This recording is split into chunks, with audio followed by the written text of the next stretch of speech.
This chaos had broken open just as the island looked doomed. A marine battleship came plummeting out of the sky toward the skull-shaped port. Townsfolk wailed that it would crush them where it fell. Prince Gruss hurled both hands down, and the ground churned like dough. Clay ordination, swallowing the ship in a muffled gulp before it could pulp the town. Dust rolled like surf. Kobe hit the rubble on his feet, heart hammering beneath the echo of collapsing stone. Out of that settling smoke strode a legend. Garp planted himself in the steaming crater, huffing that it was a letdown and wondering if he'd really lost his touch. Pirates spat curses, calling the old fossil every name they had, as his dog-headed flagship shouldered in on foaming water. He boomed across the bay that if any brats so much as blinked wrong, they'd land in a world of pain, ordering the snot-nosed lot to listen up. Marines lit up with hope. Vice Admiral Garp, and he tossed Kobe an easy grin that the kid didn't look too shabby. All around, enemies grumbled that he hadn't been murdered after all as Sword tightened the cordon and the island braced for the next blow. Grandpa arrives, and suddenly even chaos stands at attention. Kobe bursts through smoke with the shackle dragging at his ankle, breath sharp and ragged as voices hail him from the dog-proud ship. Tashigi leans over the rail with relief, and on deck Kajaku fanned herself with a sing-song scold that Garp's being a very naughty boy, running wild like that. Kajaku also mutters that whatever people say behind their backs, the bond between those two really is wholesome and cute. Prince Gruss folds his arms, grousing that he can't let Kobe, the one Garp just called the future of the Marines, get ahead of him. Even non-sword Marines gawp at the chaos, Kobe said. Hibari frets that if Kobe keeps sprinting with that weight on, he'll wind up dead. She starts to shout for help as she dashes up behind Kobe with her rifle, when a white hiss snaps the air. Bad time for a chill to roll in. Frost flowers up Hibari's calves and locks her mid-stride. Her gasp freezes in place. Kajaku screams her name, and Kobe whirls, eyes wide. The heavy tread that answers is all long coat and winter breath. Garp steps forward, jaw tight, and demands the girl be thawed at once. Kobe stammers Kazan's name. Kazan ring the rubble and snicker that while Teach is away, it'd look pretty bad if Kobe escaped. Then the pirates roar for the newcomer. Cheers for Captain Kazan, cries of Akiji, egging him on to show them what he can do. Promotion, pirate style, louder than paperwork. Next is a scene from 2 years where Akainu and Akiji just had a fierce duel for the position of Fleet Admiral, and roughly a year after that. In a certain island, we can see ice swallows the harbor in a single, roaring surge until it freezes everything and everyone, including a towering giant shaped as a mountain. Civilians shriek that Blackbeard is here. Blackbeard shouting there's only one person who could do this, Akiji, as he finds him in the bar drinking. Still shouting, he says why did he have to freeze all his buddies and demand it be undone? Kazan replied, almost bored, that the yelling is too loud and warns that if Blackbeard uses his quake power now, those frozen comrades will shatter. The next scene shows Akiji and the Blackbeard pirates all buddy-buddy and drinking. Laughter rolls over the rooftops, rough and musical. Zihaha answered by Dahaha and Nyahaha, as the crew sprawls around the square wishing for more booze and calling the ice pop crazy. In the bar, Kazan sits with a glass. He is telling the story about his fight with Akainu and that they came together but will need to kill each other, so he is boiling. So Kazan replied to him sarcastically that it is the magma's fault. The pirates were all crying with laughter. He also flexes the prosthetic at his knee. He's down a leg thanks to Akainu and has to shape ice to replace it.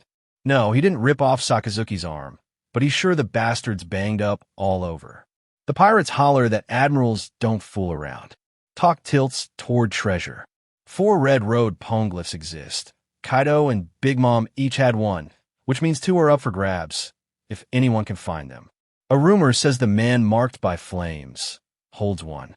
I do, pipes up Kazan, earning a barked retort that he only got that scar recently. Speculation piles up.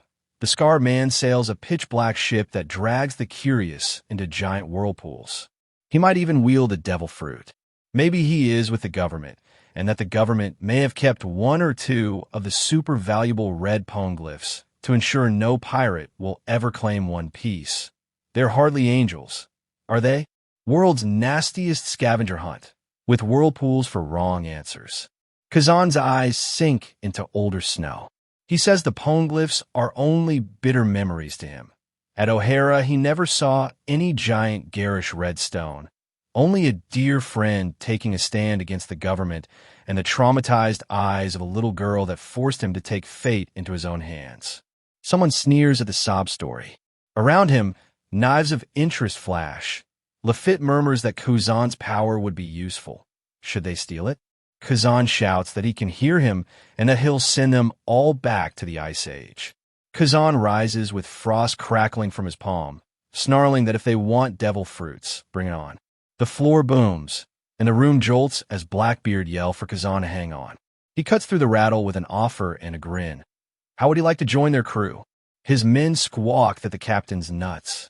Teach presses the point. Justice dumped you, what's next? Out of a job. Any prospects? He adds that he lives by a different definition of justice. Kazan roars to him not to be a moron. Drinks aren't enough to win him over. But Teach only spreads his arms and explains that pirates aren't just a merry band of chums. They profit by having their own agendas. That, he says, is what makes them pirates. Kazan's lenses catch the bar light. You're free now, the Yonko tells him. So what do you want to do? Job interview question of the year. Benefits include chaos and dental. Scene goes back to Hachinosu.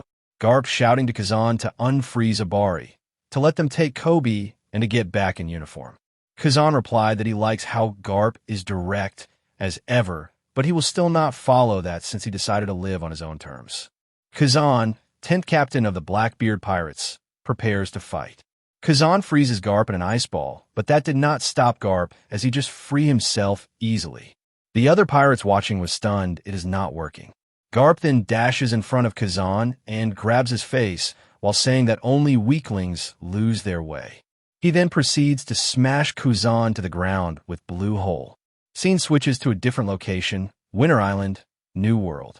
Winter Island surf spits foam as the victors close in, jeering that the beaten lot can't even call themselves pirates anymore, let alone escape. Blackbeard plants his boots in the shallows with a shadow like a gallows behind him and laughs that without a ship, they're finished. Far below, the sea answers with a groan. The polar tang is torn open and tumbling, its hull blooming apart in a cloud of bolts and bubbles as it sinks toward the ocean floor. Teach's grin widens. The owners of those 100 hearts lost stole at Rockyport are still living it up on Pirate Island. Won't they be thrilled if he brings them Law's heart for a toast? In a quick, painful flicker, a memory from calmer days, Beepo asks if he really made these. A tiny doctor's voice reply, he can't guarantee it'll work, okay? And punctuated by a munch that tasted like a last resort. Insurance policy you pray you never cash. Blackbeard leans over Law with glittering greed, musing what to do with the op-op fruit. Sell it or use it. Then purrs if the surgeon might fancy making him immortal. The question dies in a roar of white. Fur ignites like moonfire, and a towering polar beast explodes into the fray, snarling to keep those filthy paws off the captain. Beepo's transformed bulk hammers the sand, a sweeping blow scattering the Yonko's line and crushing Van Auger beneath an avalanche of claws. Shock ricochets. Did he go Sulong? There's no moon, as the bear's eyes blaze with a feral light that owes more to courage and a certain medicine than to any sky. Beepo doesn't wait to be surrounded. He scoops Law across his shoulders and bolts for the water, while enemies shriek that they're escaping by sea. Foam slaps his shins. Law coughs blood and orders him to go back. He can't abandon their crew. Beepo's chest heaves. They can't go back, but they have to trust them. From the freezing ports of the north until now, they've always survived, and none of them will let it end here. He dives. Bubbles will like coins in a wishing well as the current takes them. Above, Winter Island shrinks to noise and smoke. In the muffled quiet, Beepo begs, please don't die. They've overcome so much together, so the captain had better not dare die now. On this day, the Heart Pirates, led by Trafalgar Law, are soundly defeated. A humiliating retreat, sealed by foam, blood, and a bear's stubborn will. Winter Island keeps its name. The ocean sends the bill. A black headline slams on a front pages around the world. Vice Admiral T-Bone killed. The obituary makes the front page because the man was beloved by civilians and Marines alike, but HQ refuses to comment on details. In the mess hall of Navy HQ, veterans bristle over tea. Sengoku asks if they caught the culprit. Not yet, Tsuruo said, and adds that the killer's family is likely to be sitting pretty after this. The very civilians they swore to protect are stabbing them in the back, grumbles Sengoku. It's unbearable. Pirates aren't the only ones interested in money now that cross-guild bounties hang over Marine heads. In a place like Pepe Kingdom, where hunger claims thousands, none of this is surprising, Tsuruo says. Poverty and wealth bend people into what they must become. The old strategist continues. How do you protect and serve if you have to glance over your shoulder in every village you enter? If this is what that darn clown had in mind, they underestimated him. If they don't neutralize cross-guilds soon, morale will rot across the entire Navy. Sengoku stops and waves back to Hina, asking her if she's seen the old hero, as he wants to let him try the new rice cracker flavor. Hina answers he said he was off to save Kobe a few days ago, probably with sword. Kajaku's with him at least. Chairs scrape and eyes bulge. Don't tell them he's gone to Hachinosu. Sea Winds snap pennants on Empty Bluffs Island, Cross Guild's Circus City base. A gaunt man bows through tears, thanking them. His family received the payment. Flatterers crow that the emperors of the underworld are smiling because of him. He crossed oceans and made it here. Buggy cackles that they should stop being so humble. He took down one of HQ's finest vice admirals. The man clutches his stomach, whispering he's hungry, that even if he never sees his family again, it's better than watching them starve. Around him, pirates chitter that his crazy stunt shocked the Marines. If they catch him, they'll have his head for sure. Hands slap his shoulders. Rest easy, friend. They'll take care of him as a fellow pirate. One boasts that an emperor is taking him under his wing. The bombastic clown himself. Another drags him forward to behold the star. Buggy in the flesh. Buggy in the flesh. A passing diva pirate is accosted. Barley-sama, you're so fresh. And sputters that makes him sound like cereal. Shipwrights interrupt the chanting with a proud announcement. They've finished it. A ship worthy of Cross Guild. Leave the fitting to them. Their craftsmen are second to none. Canvas unfurls, and a monstrous prow heaves into view. A carnival galleon crowned with a colossal buggy figurehead. Buggy squeals. Crocodile, ever smooth, says making him the figurehead was the obvious choice. Mihawk narrows his eyes at the grinning sculpture and asks if they actually expect him to ride this thing. Buggy's legs wobble. Meeting room, someone grinds, and the door swings shut while outside the crowd howls that it's the greatest ship ever and the builders outdid themselves. Inside, the air goes cold. Buggy dangles by chains while the two warlords talk future. Public awareness of Cross Guild is growing as planned. The Navy is beginning to understand the threat. They need to amass wealth and power to shape their utopia, become a strong military state, and from there, dominate. Buggy's eyes roll. This isn't how he wanted his life to go. The pain's too much. Just kill him already. Crocodile's hook glints as he calls it overwhelming power. Mihawk drums the table. Buggy pants, then blurts the blasphemy. How can they call themselves pirates with schemes like that? They're doing it all backwards. Crocodile's eyebrow twitches. What did this cockroach just say? Buggy's mind runs to Rain slicking the decks of a different ship. They all know Red Hair is making his move. Once upon a time, he and Shanks stood on the Pirate King's crew. Circumstances kept them from sailing to Laugh Tale with the others, but the dream glowed the same. What did they want to be back then? 24 years ago, the day Roger was executed, the truth split them. Shanks confessed he wasn't ready to go for it yet. He'd change his mind for now, but he would still be a pirate. Buggy's heart cracked. He snapped that he'd misjudged him. When he sailed with Shanks, the redhead shone with terrifying potential. Shanks offered a hand. Come with me, Buggy, but Buggy yanked away, screaming he wasn't going to work under him. Coward. He spat as the rain washed their paths apart.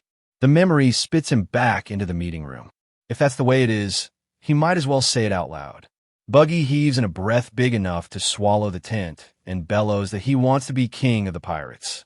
He howls to the two men to go for it. Go and claim the ultimate treasure. Crocodile and Mihawk trade a razor-edged glance. Power? Wealth? Why stop at crumbs when they can take the whole table? Outside, the circus city's roar starts to build toward a single chant, and Buggy's grin widens like a crescent flag. Buggy still staggering under fresh bruises while the other two, one with a hawk's gaze, the other with a sandstorm's calm, stand over him.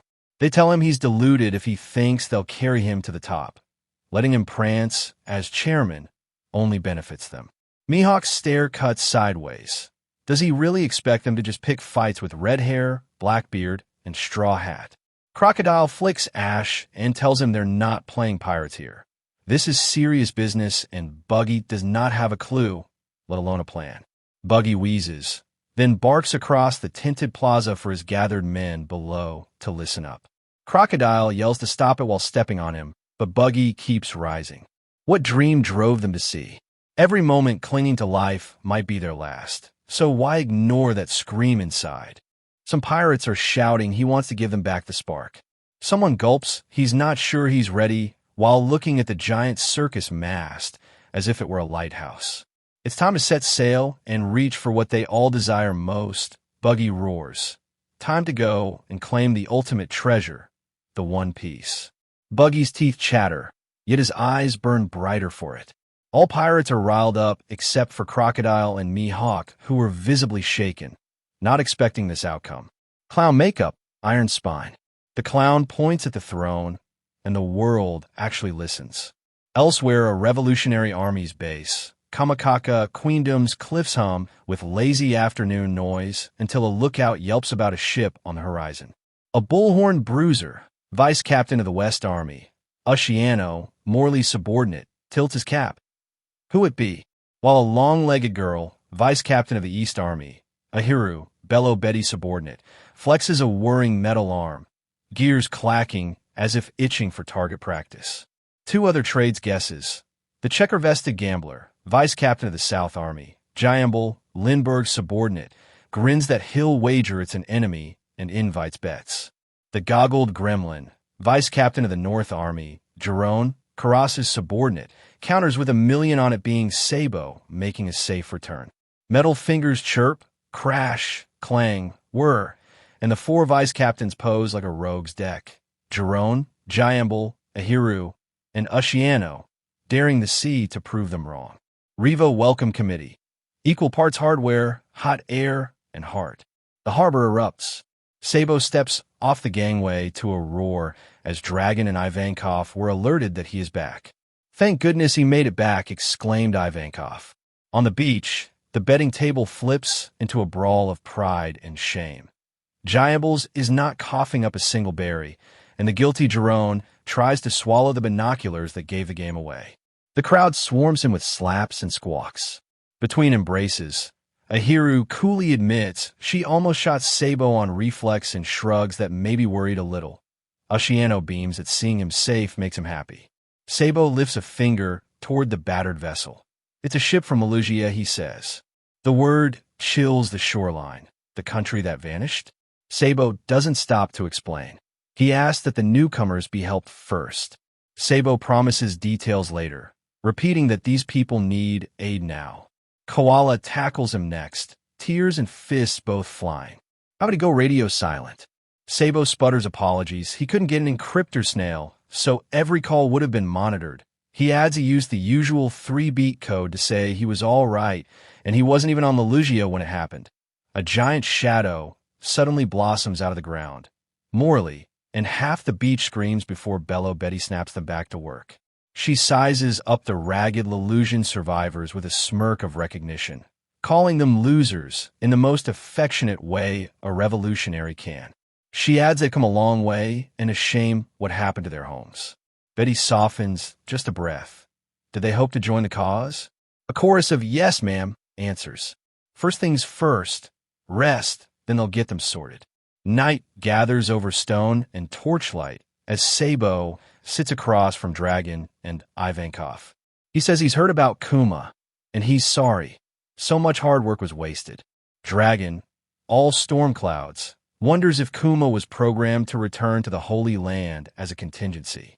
Ivankov curious as to why Sabo does not want the captains to hear what he has to say, but Sabo warns that even hearing what he knows could put their lives at risk. Sabo squares his shoulders. There was major trouble at the reverie, at the Holy Land of Mary Geos. He leans in over the table, eyes fierce, and vows to tell them everything that really happened. When the Flame Emperor speaks, even the torches listen. Outside, Kamabaka's domes gleam while in the meeting chamber. Sabo raises 3 gloved fingers and said all 3 objectives were met. They smashed the Celestial Dragon's symbol, and in doing so, officially declared war. They rescued Kuma and freed as many slaves as they could, and finally, they found and destroyed the Holy Land's food reserves. Sabo counts what they did in the Holy Land, but asks what was the fallout. Dragon replied it was nothing to sneeze at, but they managed to seize the world's attention and force the Navy to send in the big guns. He continues that they pulled the pin in 12 nations. 8 rose exactly where the movement already had roots and took. Ivankov's grin snaps wide, then crumples with a snarl that one of those nations didn't rise at all. It vanished, the kingdom of Elugia erased like chalk and rain. Even so, couriers whisper that everywhere the army can reach, they're hitting government supply carriers to choke the Holy Land's lifeline, and 7 of the rebelling countries have already declared they'll no longer pay celestial tribute or allow the old exploit of their resources. The headlines tried to bury that part, but the words still bled through. All the same, the elders in white keep boasting that the Holy Land's altitude makes it an impenetrable fortress, too high for common hands to touch. A castle in the clouds still needs groceries. Ivankov slaps the table with both palms and vows the Sky City will finally taste what it means to go hungry, to live under siege. Dragon keeps his voice measured. They can't cut off every artery at once, but the squeeze is steady, inevitable. The place must be straining already. Ivankov's victory laugh peals, hee-haw, before Dragon darkens the room with a single name. As expected, the rulers won't take any of this lying down. When the counterforce mobilizes, that's when the real fight begins. The shadowed silhouettes called God's Knights. Ivankov swivels and points at Sabo with theatrical flourish, reminding him he's the prize target now. Should they start calling him Flame Emperor Boy? Sabo admits the name sits wrong, but Dragon observes that truth or not about King Cobra's assassination, the papers have already made him a hero. Ivankov's smile tightens. Revolutionaries might hate the government's authority figures as subhuman monsters, yet nuance exists. There are plenty of petty tyrants, yes, but there are also intelligent, fair rulers. Arabasta's Cobra stood apart, an outstanding sovereign by any measure, yet misinformation outruns those subtleties. Sabo draws a breath. He says although he feels bad for King Cobra, he can live with how the story played if it feeds rebellion's flame. Dragon calls him unshakable, and Ivankov orders him to spit out. A newspaper on the table, bold type screaming a king's death over a picture of a fallen monarch and a revolutionary framed as the killer, and asks if there is any truth they're ready to hear about this scoop, about what really happened. Ivankov growls that they all cried over that front page. He also admits they wanted to believe him, scouring for an explanation. He lit the match. Now he opens the window. The scene flashes back to the reverie, just over a month ago, at the Holy Land of Mary Geos, the home of the so-called gods. Panic explodes across the gilded streets as alarms sound. Nobles shriek that the intruders are attacking the sacred land itself. And those intruders are none other than the 4 commanders of the Revolutionary Army. The storehouses erupt in flames, the air thick with smoke and soot as the nobles rage at the audacity of commoners desecrating their food and treasures. Nobles bark orders, demanding execution of every guard who failed to prevent this humiliation. The arrogance of the celestial dragons drips through their words. They see this rebellion not as justice, but as jealousy from the vermin below. Among the chaos, Karasu cloaks himself in shadowy soot, his body stretching and melting into darkness as terrified guards try to make sense of his form. He was able to save a slave from being literally fired as a noble aimed a gun to shoot him dead for being too slow. Karasu answers not with words but with action. Black crows of soot burst from his form, carrying his ominous power across the city. Marines open fire in desperation, but their bullets vanish into the darkness. Whispered panic spreads, "Don't tell me he's," before realizing the terrifying truth. Karasu is everywhere and nowhere at once. He shouts "Obelisk," then several pitch-black spikes came from the ground to obliterate all his enemies. Elsewhere, the Southern Captain Lindbergh unleashes his inventions, mechanical cannons and gadgets lighting up the battlefield, his voice urging enslaved captives to hurry toward freedom. Desperate captives sob their thanks as Lindbergh break their chains with laser shooter. "You can thank us when you're free." The commanders shout, refusing gratitude until liberation is complete. To the east, Northern Captain Karasa battles with Admiral Fujitora, unleashing his Rinkan techniques. However, Fujitora easily cuts through Karasu's crows. Then the earth itself quakes.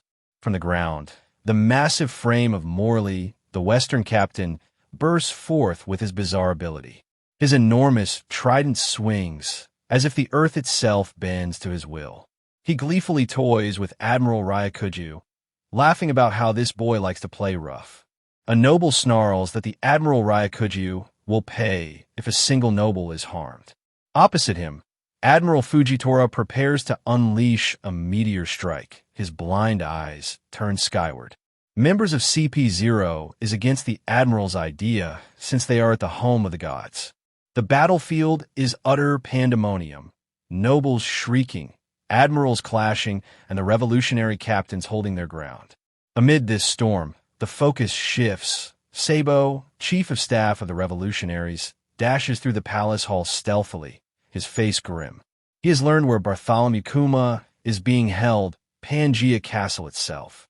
He clenches his fists, swearing he won't forgive anyone for using Kuma as a slave. His voice heavy with anger and resolve, still hiding carefully behind a corner as he watches Princess Vivi's father, King Cobra, being wheeled in.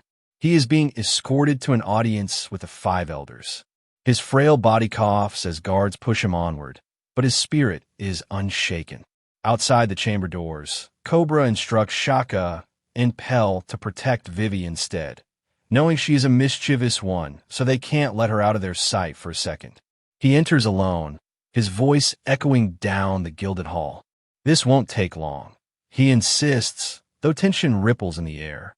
Inside the grand halls of Pangea Castle at the Holy Land of Mary Geos, chaos had already struck. The once guarded corridors lay littered with fallen bodies, their armor clattering across the marble as unseen hands had brought them down. Flames and smoke curled into the air, a silent question hanging over the scene. Who had taken out the guards so swiftly? Through the haze, a figure stepped forward, panting yet steady, his weapon ready. It was Sabo, chief of staff of the Revolutionary Army, moving with purpose across the battlefield that was once the heart of celestial authority. His strike had cleared the way, but another presence revealed itself among the fallen. Emerging from the shadows with a sly smile was none other than Jewelry Bonney. Sabo recognized her instantly, startled by her sudden appearance. "You're Sabo, right?" she asked without hesitation. He answered in kind, his surprise tempered by the urgency of their surroundings. "Jewelry Bonney." The pirate girl wasted no time with pleasantries, declaring that they were after the same goal, suggesting there was no need for small talk between them. As they pressed deeper into the castle, Bonney revealed the weight she carried. She spoke of her father, Kuma, and her determination to save him. In her words burned the same defiance that fueled Sabo's own revolution. In another stretch of the castle, the success of the infiltration was becoming clear. The guards' quarters had been breached, and the keys to the slave collars had been stolen. This strike against the world noble's system of oppression was no accident. It was calculated and executed with precision. Bonney turned to Sabo, her tone sharp but trusting. She entrusted Kuma's very body to the revolutionaries, asking them to ensure his safety. Sabo, resolute, assigned Karasu to the task. The shadowy commander emerged with his crows, wings spreading in a flurry of black soot as he accepted the mission. The keys would be delivered, and Morley would be instructed to free Kuma and the others as planned. Suddenly, they hear a couple of guards gaining on them. Sabo, while carrying Bonney, jumps to one of the arc above, the guards totally missing them. As the guards are moving on, Sabo was able to hear something about missing guards because they saw something about a phantom room. Sabo's face shows curiosity. As their paths began to diverge, Sabo pressed Bonney on her next move. Her response was unwavering. She would set out for Egghead. Vegapunk, she said, might hold the answer, a way to restore Kuma's broken mind. If not, she would find her own way. Sabo warned her to be careful, but she only cast the words aside with determination. Their meeting was brief, their purposes aligned, but their paths destined to split. With the jangle of keys and the flutter of Karasu's crows, the next phase of the revolution was already in motion. Inside the grand audience chamber of Pangea Castle, King Cobra sat in his chair before the towering figures of the 5 elders. Their solemn gazes bore into him as he began talking, recounting the history etched into the foundations of their rule. 8 centuries ago, 20 monarchs had come together to forge what became the world government. Their families abandoned their homelands and moved to marry Geos, binding themselves into a single clan now exalted as the Celestial Dragons. They spoke of the empty throne, a symbol of equality among the 20, upon which none would ever sit. Around it, each king had placed his weapon, vowing no single ruler would ever seize ultimate power. To preserve that new order, references to the previous dynasties were erased from history, while carefully chosen new royal families replaced them in their homelands. Yet there was one exception, Arabasta. Queen Lily of the Nefertari line, though named among the founding 20, had not remained in Mary Geos. She had returned to her kingdom, and thus the Nefertari family continued as sovereigns instead of celestial dragons. The 5 elders listened intently, their faces grave. Then Cobra dropped the weight of his discovery. Though her name was immortalized among the founders, her story vanished without trace. In the ancient texts of Arabasta, in all the records after the Void Century, her name was not mentioned even once. Her name, Cobra said with piercing resolve, isn't mentioned once. The elders stiffened, realizing the implication. Cobra continued that Queen Lily did not appear to have made it home to Arabasta, and the burden of rule had fallen to her younger brother. He then asked the 5 elders if they have any record of what became of her. The elders explained that little else was known of Lily's path. It was believed she returned home, but beyond her symbolic role, her true motives were lost to time. Cobra's expression grew heavier, his voice firm as he asked the question burning in his heart. What was the meaning of the initial D? The room shifted with unease at his words, and the elders pressed him on why he sought such knowledge. Cobra revealed that among the monarchs of Arabasta, a certain truth had been passed down, an old letter penned by Queen Lily herself. The public courtyard of Pangea Castle was in chaos. Princess Shirahoshi, towering above the crowd, screamed in pain and fear as Kuma dragged her with heavy chains. She cried for help, her massive tail thrashing as she begged them to stop. St. Charlos gleefully, wearing his usual deranged grin, boasted triumphantly that he had finally caught himself a giant mermaid, praising his own vile accomplishment as his father, Saint Roseward, encouraged him to keep control if she struggled. Shirahoshi pleaded desperately, her voice trembling as she begged for anyone to help her. Charlos, drooling with sadistic delight, declared he would ride her into town every single day, laughing that if she resisted, her life would be nothing but pain. This creep is living proof that evil doesn't skip leg day when it comes to entitlement. The crowd looked on, horrified yet paralyzed. Delegates from Ryugu Kingdom shouted in alarm, recognizing their beloved princess being humiliated before their eyes. Ordinary onlookers averted their gazes, pretending ignorance to avoid Charlos's wrath. Some muttered excuses, urging others to forget her plight since she was a stranger. Yet the scene made their cowardice unbearable to witness. Suddenly, a booming voice cut through the crowd. Fukaboshi, trident in hand, charged forward in outrage, quickly followed by his two other brothers, Roboshi and Manboshi, his massive frame bristling with righteous fury. He is shouting that this humiliation of their sister could no longer be tolerated. The fishmen called on Shirahoshi to abandon this rotten place and return home where she was safe. But Charlos had prepared for this. With a wave of his hand, he summoned his invincible slave, none other than Bartholomew Kuma, now reduced to a pitiful puppet. Shackled in both body and will, Kuma obeyed Rosward's order to do away with the small fry. With a single motion, Kuma's mouth unleashed a laser beam, creating an explosion, scattering those who dared to approach.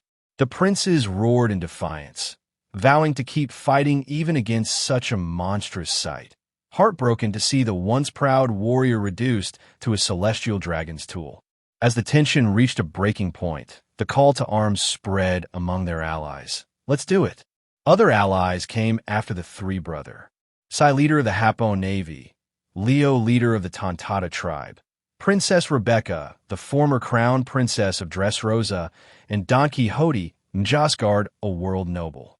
Rebecca recognized the same baddie from before, her youthful outrage flaring, while Fukaboshi, though urged to show restraint as a royal, clenched his fists, torn between duty and his sister's suffering. Meanwhile, Sai and Leo prepared their own strikes, with Njasgard's approval, determined to intervene. The courtyard erupted into action. Leo and Sai unleashed their coordinated attacks. Leo's drilled dragon nail spun with terrifying speed, while Sai followed with a crushing tail hammer. Together, their blows landed directly on Charlos, the impact so great that blood and spittle burst from his mouth as he crumpled with a guttural cry. The crowd gasped in shock. Some shouted that a celestial dragon had been murdered, while others screamed that an admiral would surely appear to avenge him. The chaos deepened as Kuma stood preparing to shoot from his palm. But before more harm could befall the Ryugu delegation, the ground trembled as a towering figure emerged from the ground. Morley, the giant captain of the Revolutionary Army. With a single swoop, he grabbed Kuma with a double arm hug from below the ground, shouting for everyone to stop picking on Kuma-chan.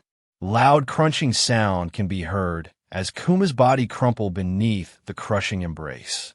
His arrival drew cries of recognition, some calling him an intruder, others whispering fearfully about the revolutionaries' infiltration. Karasu swooped in above, declaring he had the keys from Sabo. With the path now clear, he and Morley coordinated to move Kuma and secure their escape. Amid the confusion, the celestial dragons shrieked in disbelief, Roseward screaming in despair as he wailed for his son, lamenting, "Look how they massacred my boy." Meanwhile, deep within the council chamber, King Cobra's fateful audience continued. Then, in a chilling moment, the atmosphere shifted. From the shadows behind the empty throne, a figure emerged, their presence undeniable. The hooded silhouette stepped forward, and the elders bowed in reverence. King Cobra's eyes widened in shock. The figure, dark and imposing, advanced toward the throne without hesitation. Gasps filled the hall as the five elders are also surprised of a presence walking slowly into the supposedly vacant seat, the sacred empty throne itself. The truth shattered the very foundation of the world government's greatest symbol. King Cobra trembled as he realized who now sat before him. The five elders uttered the forbidden name in reverence, Great Emu. Once seated, Emu muttered the name Lily, and with that, the impossible became undeniable. The empty throne was never empty. Welp, turns out the symbol of equality was just the world's most expensive folding chair scam, echoed the unspoken irony as the chapter closed with Emu's shadow falling over all. Still inside the grand hall, King Cobra's labored breaths echoed as he stared in disbelief. The empty throne, a symbol sworn never to be occupied, now bore a shadowy figure descending into sight. His voice cracked as he panted out that no one was ever supposed to sit there. Yet the impossible ruler, Imu, had revealed themselves. Cobra trembled, protesting that no individual should ever hold the power to control the world, while the 5 elders bowed their heads in silence before the figure seated above them. Imu spoke in a chilling tone, addressing the gathered matters but demanding one answer in return. Cobra coughed heavily, his eyes widening as he demanded, "Who are you?" The cloaked silhouette answered not directly, but with menace. The name Imu rang across the hall, and Cobra remembered hearing it faintly in ancient records. He questioned aloud if it could be coincidence that one among the first 20 founders bore that same name. His frail body shook as Imu's words cut deeper. Imu will not answer that question, but will address the initial ones. D is the moniker of our ancient enemy. The 5 elders shifted uneasily as the ruler explained further. Those who carried the D no longer even knew its meaning, yet its reemergence was a faint, troubling echo of the past. Imu continued, branding Queen Lily of Alabasta a grave blunderer. Her mistake 8 centuries ago, they said, had scattered the poneglyphs across the world, vexing relics that allowed pirates and scholars to chase the forbidden truths of history. Without Lily's incompetence, Imu hissed, there would be no pursuit of the poneglyphs, no whispers of the void century. Cobra's face darkened, fury and fear twisting his expression. Imu continues, was it truly a mistake, or part of some larger plan? Imu's shadow loomed menacingly over him as the 5 elders stirred, tension crackling in the chamber. The ruler pressed further, insisting that the truth lay in Lily's letter passed down through generations. Imu demanded Cobra reveal the queen's full name, emphasizing each word with dreadful intent. Cobra realized then, his heart pounded as he acknowledged inwardly, "They've got me." He would not leave this room alive. The elders moved in closer, drawing weapons. They told him plainly, his life ended the instant he bore witness to the great Imu. Cobra clenched his teeth, drenched in sweat, knowing no lie could save him now. With heavy breaths, he resolved to speak the truth anyway. Mustering his remaining strength, he declared that the truth was in the letter his family safeguarded for centuries. It bore the name Nefertari D. Lily. At that utterance, the tension snapped like a bowstring. Darkness erupted around the throne, monstrous shadows manifesting from Imu's presence.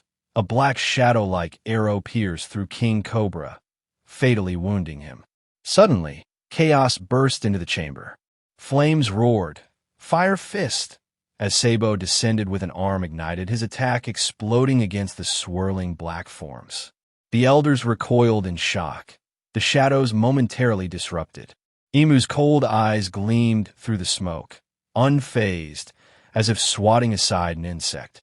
The 5 elders hissed, their monstrous silhouettes towering, while Imu's voice slithered through the chaos. Sabo lunged forward, striking again, his voice burning with defiance. Smothered mate, likening Imu's position to a king surrounded by its own pieces but cornered in shogi, checkmated by a knight with nowhere to flee. Imu's shadow easily counters Sabo's attack. The chamber pulsed with an oppressive darkness, shadows writhing into grotesque shapes as Sabo braced himself, staff planted firmly on the ground. His breath came in ragged pants, but his eyes burned with resolve. He admitted aloud that he had underestimated this place. No one could have known that hell itself lurked at the very top of the world. He had hoped to end this in one swift strike, but now he stood surrounded, the weight of the 5 elders bearing down on him. A din mushy snaps a picture of that scene. Sabo notices. From the floor, King Cobra, bloodied and broken, rasped weakly. Between coughs he forced out his words, his voice strained yet urgent. He recognized Sabo, not merely as a revolutionary, but as Luffy's brother. The connection startled Sabo for a moment. Confirmation from the king himself that he could see through to the truth. Sabo's arms trembled as he pulled the king up, determined to carry him. But the encroaching shadows surged forward. Even as the shadows loomed closer, Cobra pressed on. He pleaded with Sabo not to waste his efforts saving a dying king, but instead to deliver his message to Luffy and Vivi, a message that could not die with him. Sabo clenched his jaw, refusing to abandon him. But Cobra, eyes blazing through the pain, uttered the name that carried the weight of centuries. His voice quivered but carried conviction. The truth of the royal bloodline, the moniker shared by those destined to defy the world, the D. The scene bled into a memory. Ace, Luffy, and Sabo as children, bickering around a campfire. "Do you want a D in your name too, Sabo?" Ace teased, while Luffy laughed at the idea of calling him Sadbo. The carefree banter stood in stark contrast to the gravity of the revelation echoing in the present. Back in the chamber, a shadow arrow pierced through both, damaging Sabo and Cobra, blood spurting out of their mouth. Cobra's final wish slipped past his bloodied lips. The path of Arabasta had finally become clear to him, and he entrusted its future to Sabo. The Pone Gilfs must be collected. Fly the flag that heralds the world's eventual dawn. Nefertari D. Lily. Cobra's strength began to fade entirely, yet his last words rang with defiance against centuries of oppression. "I'm counting on you, Sabo-kun. You must live one." And then, silence. The death of a king became the birth of a legend. The message of the D passed forward in fire and blood. In the shadows, another figure trembled, Wapol. The former king, his face twisted with fear, pressed himself against the stone walls. He is panicking at the sheer horror of what he had witnessed, muttering that even if he despised the man, he could not rejoice after seeing such terror firsthand. He had seen it all, and the knowledge ate away at him. He realized he had stumbled upon the government's darkest skeleton, a truth so dangerous that even survival felt impossible. Sweat poured down his face as he whimpered that they would end him if they knew. Inside the sacred corridors of Pangea Castle, tension weighed heavy over the council chamber. The discussion carried on without King Cobra or King Wapol, their absences explained away with flimsy reasons. The delegates speculated Cobra's health, his fiery speech about the dissolution of the warlords, perhaps even exhaustion. Their chatter moved briskly to other matters. The four northern nations demanding independence, the fragile balance of global power, and the uneasy air left in Cobra's wake.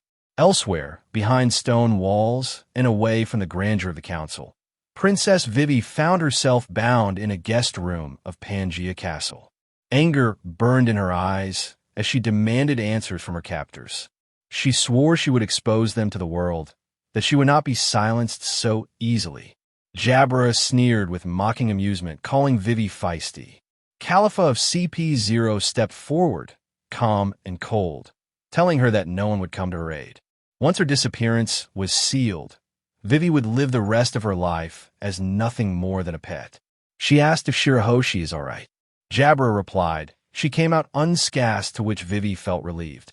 Jabra continued that the punks who assaulted the Celestial Dragon are members of the Straw Hat Fleet, and that Fujitora's intervention freed the slaves, angering Admiral Ryakuju, whose clash left the courtyard roaring with shock. Vivi clenched her fists, hearing enough to steel her resolve. Like a pet? Gimme a break. She seethed inwardly, frustration building. I'll have to do something about this myself. Suddenly, the castle shook. A thunderous crash ripped through the walls, startling those within. From the rubble burst Wapol, charging desperately through the corridors, his grotesque body tearing through stone and floorboards alike. He screamed frantically, swearing he hadn't seen a thing, begging to be spared. Dust and chaos swallowed everything as guards shouted, and in the middle of it all, Vivi's eyes widened. This was her chance. She pushed forward as Wapol barreled through, dragging her with the tide of his desperate escape. "Move already," Wapol cried, shoving his massive frame forward, panic driving him faster, shouting he would never be taken alive. The world outside gaped at the spectacle. King Wapol, bursting through with a bound princess at his side, desperate to flee the noose tightening within Mary Geos. And thus ended the day's chaos. One king running for his life, and one princess thrust into the currents of fate. The reverie reached its close, yet the echoes of what had transpired lingered heavy across the Holy Land. Majestic towers of Pangea Castle loomed against the sky, but their grandeur could not mask the chaos bubbling beneath. Before the news of King Cobra's murder came to light, urgency gripped the crowd as frantic voices cried out, demanding news of a royal figure. Princess Vivi had vanished, her face held up on crumpled papers as Igaram desperately searches for her. The throngs of people, nobles and common guard alike, strained to glimpse even a trace of her. But Vivi was not the only one missing. Whispers spread like wildfire. King Cobra's condition had worsened, his presence absent, and now, with dread spreading through the corridors, the question was unavoidable. Where is the King of Alabasta? Yet, as the royal families prepared their vessels to return home, the truth settled like a curse. Neither Cobra nor Vivi could be found. And in the shadows of those frantic movements, unseen stowaways concealed themselves aboard departing ships, their breaths held tight as the storm swirled above them. Far from the panic, a familiar thunderous voice boomed, one that belonged not to a king, but to the news king himself.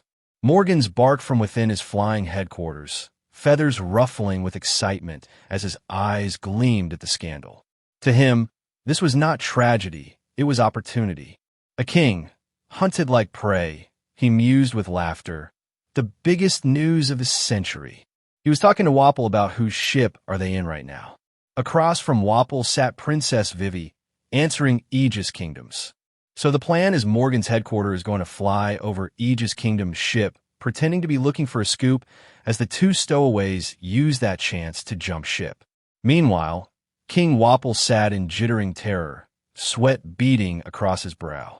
The weight of what his eyes had witnessed in the Holy Land gnawed at him, and though Vivi pressed, he recoiled, trembling, and will not let her borrow the transponder snail to call his father as well. Elsewhere, amidst the bustle of departing fleets, two figures moved with their own burdens.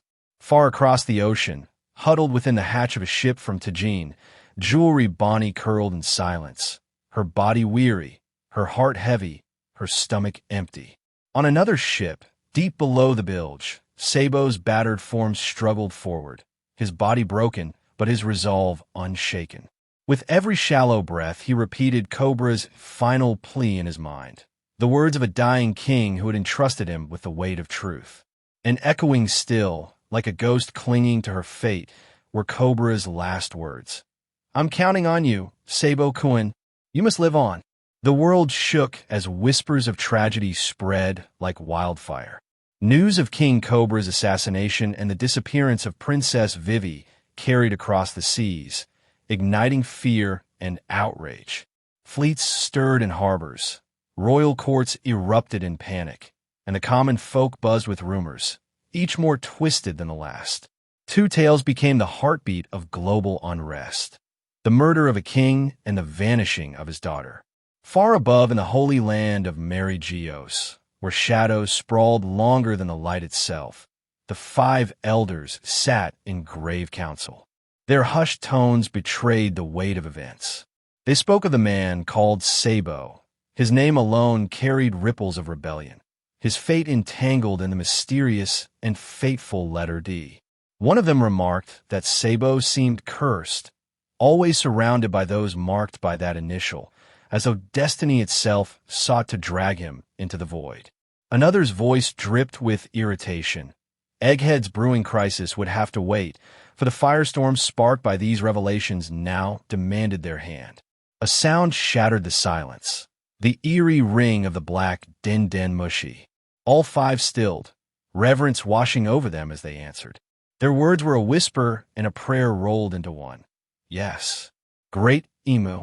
In the flower room of Pangea Castle, cloaked in shadows, the unseen sovereign's voice resonated with chilling calm. The time had come to test Vegapunk's creation. Use the mother flame, the figure commanded. The elders exchanged glances heavy with both dread and obedience. The invention's power had never been unleashed, its effectiveness a mystery. One dared to question what target would be chosen. Lelugia, the voice declared. Gasps echoed in the chamber. Some hesitated, noting the sheer number of lives in that kingdom. Imu dismissed the concern with a cold edge. That is of no consequence. Another nodded, explaining that the world itself moved only at the will of the Creator. The command was absolute. One asked why Lelugia. Imu replied that it's because of its close proximity. The 5 elders leaned forward, their ancient eyes hardening. One spoke of Lelugia's recent sparks of rebellion. We may make an example of them, one murmured. The decision was made. Together, their words sealed the kingdom's fate. Then, with solemnity, the elders each gave their assent. Their titles carried the weight of forgotten stars. Shepherd, Jew Peter, the agriculture warrior god. Ethan, Baron V.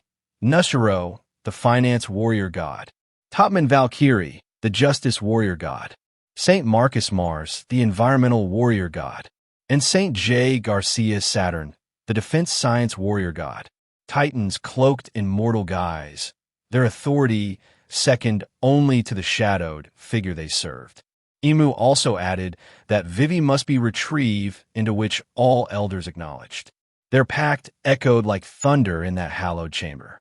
The order was simple, yet world-shattering. And from the flower room, unseen hands set a new course for destruction. Red truth bomb.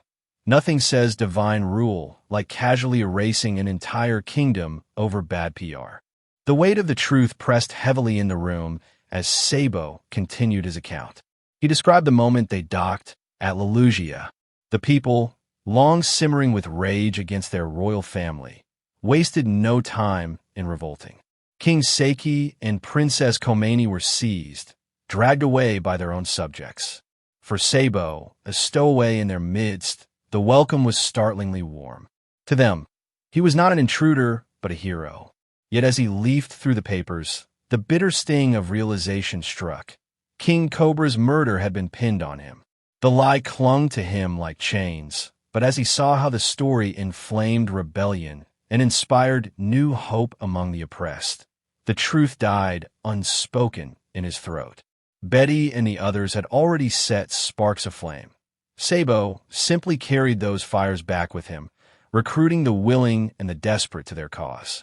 He recounted the frantic scenes on board their ship as it departed Lelugia. To make contact with the revolutionaries, he rerouted his call through the island itself. It was a calculated risk, one that fooled the government into believing he was still there. Then it happened. An enormous shadow swallowed the sky, and in the next instant, everything was gone. Lelugia was wiped clean off the map. Those who had family on the island screamed and wept, their grief raw and unbearable. Ivankov's eyes widened, disbelief giving way to fury. So it really did happen during that call. Dragon, his expression heavy and unyielding, could only grit his teeth. Despicable, the government had unveiled a power beyond reason, one capable of erasing an entire kingdom in the blink of an eye. Sabo pressed on, haunted by what he had seen. Something pitch black had loomed above the clouds, vast and unnatural. There was no way it could have been a mere natural disaster. When he remembered the whispers he overheard, the name Imu spoken aloud, Ivankov's face twisted with recognition. That name belonged to one of the original 20 sovereigns from 8 centuries ago, Saint Imu of House Nerona. The implication was staggering. If such a figure still walked the earth, it meant there was someone who had cheated death itself.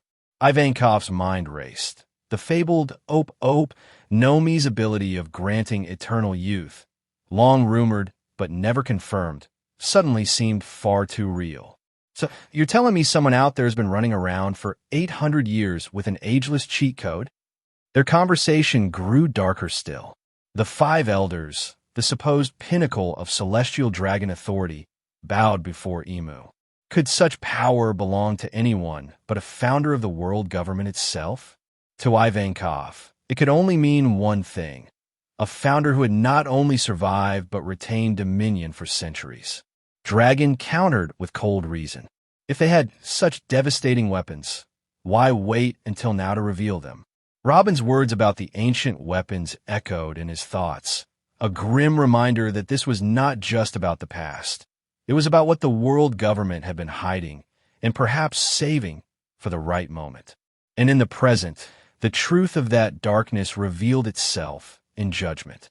In the Holy Land, Saint Don Quixote Josgard, once a rare celestial who stood in defense of fishmen, now knelt condemned. Presiding over his execution was Saint Garling Figureland, the supreme commander of God's knights, and once the king of God Valley itself. He sat with casual authority, his blade resting in hand, declaring with merciless clarity that anyone who shielded the weak was beneath even the scum they sought to protect.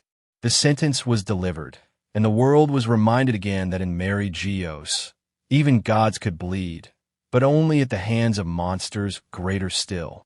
In the scrapyard of Navy Branch G1, the skeletons of broken warships loomed like scarred monuments. Their armored hulls, once indomitable, were now caved in with fist-sized craters. Marines muttered in disbelief, comparing them to giant punching bags. Who could have reduced battleships to such a state with nothing but bare fists? The answer came in whispers. This was the handiwork of Vice Admiral Garp.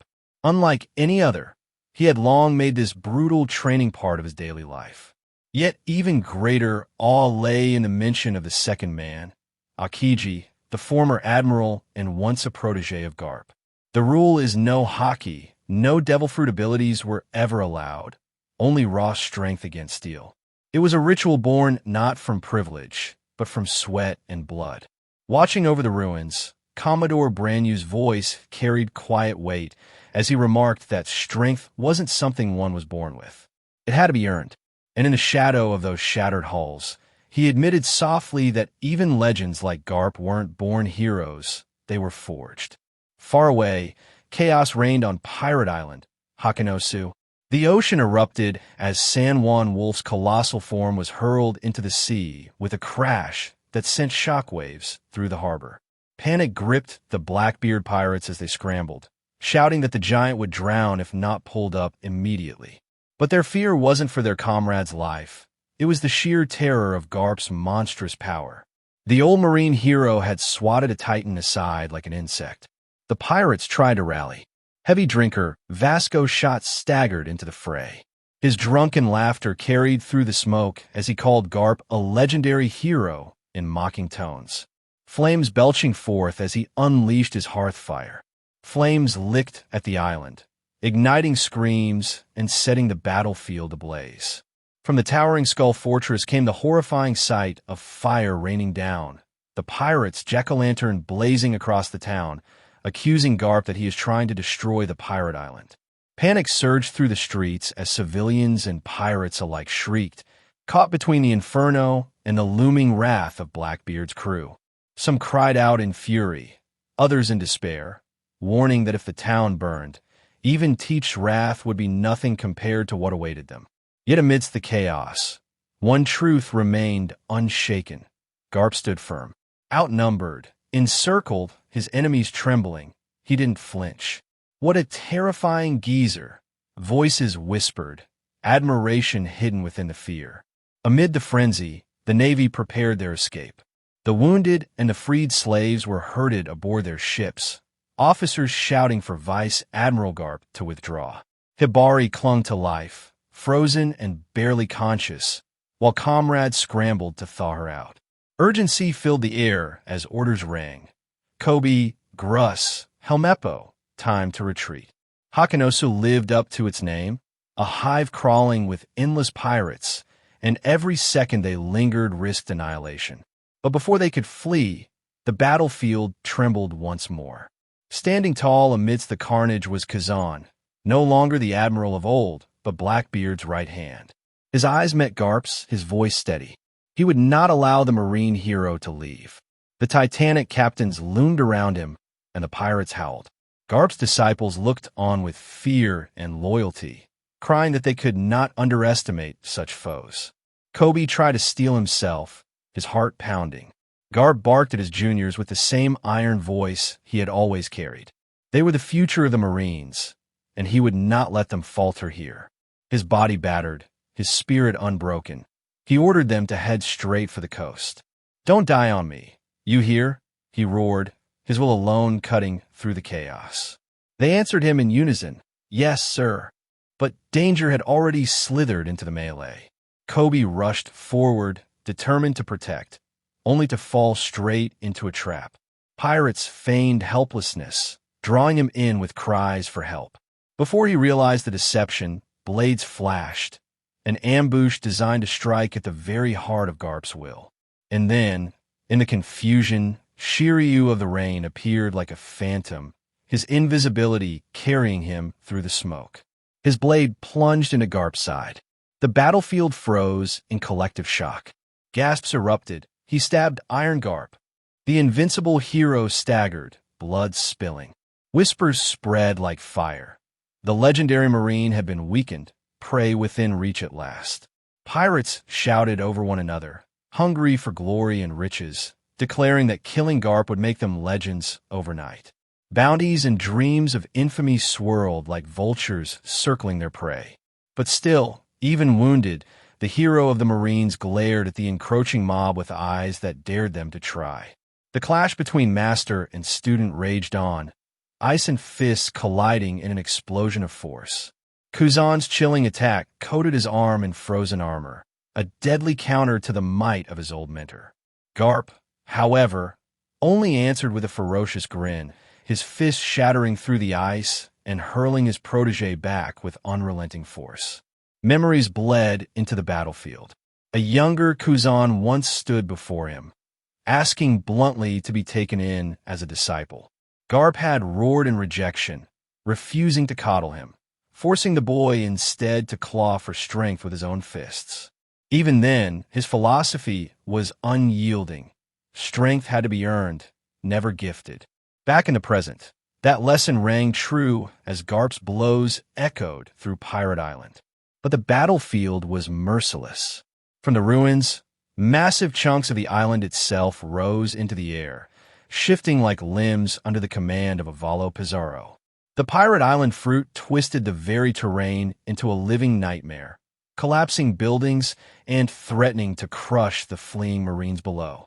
Kobe's horrified cry for Garp split through the chaos, only to be answered by a mocking laugh. The Blackbeard pirates were closing in, tightening their grip on their prey.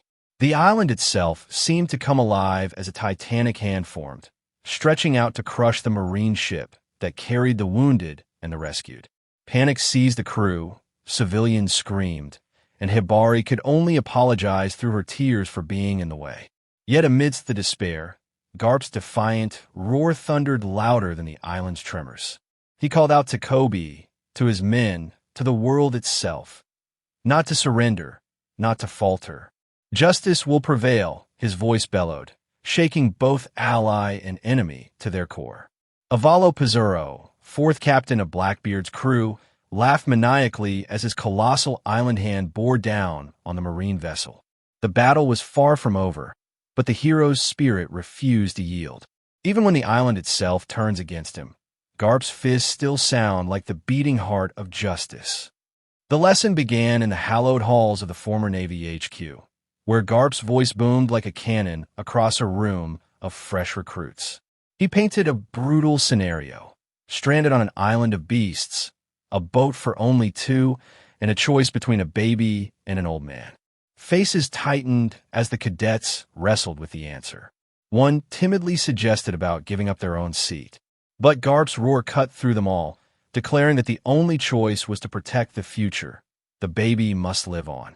His words rattled the recruits. The potential of youth is limitless. It was a creed etched into their very bones.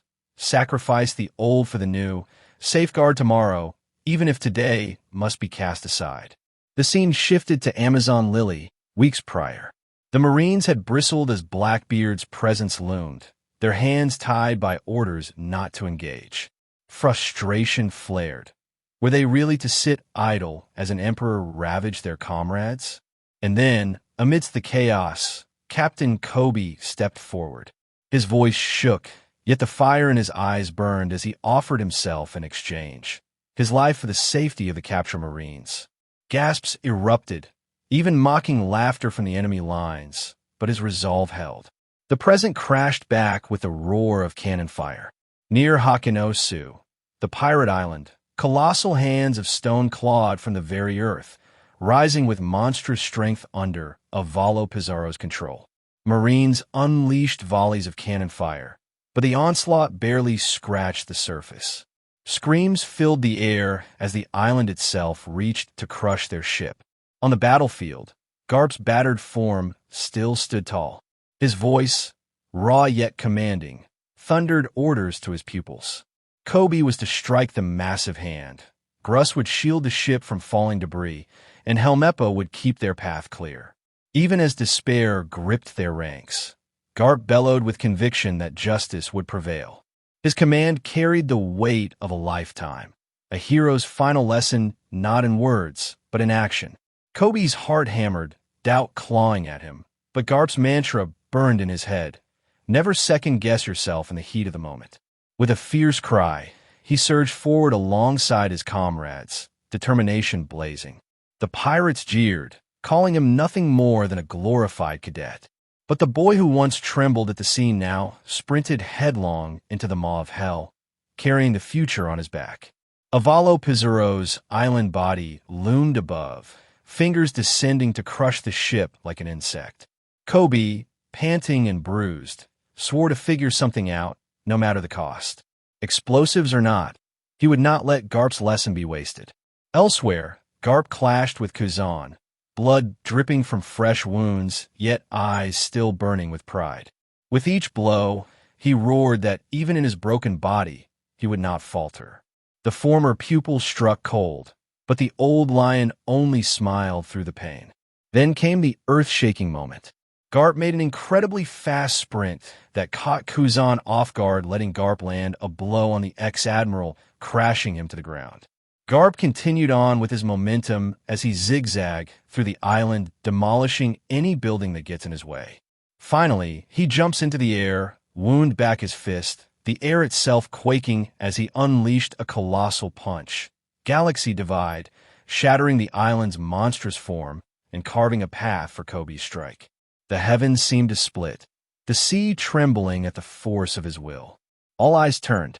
Pirates screamed disbelief. Marines cried out in awe. And through the chaos, Garp's booming voice carried one last unshakable truth. The future belongs to the youth, and justice will endure.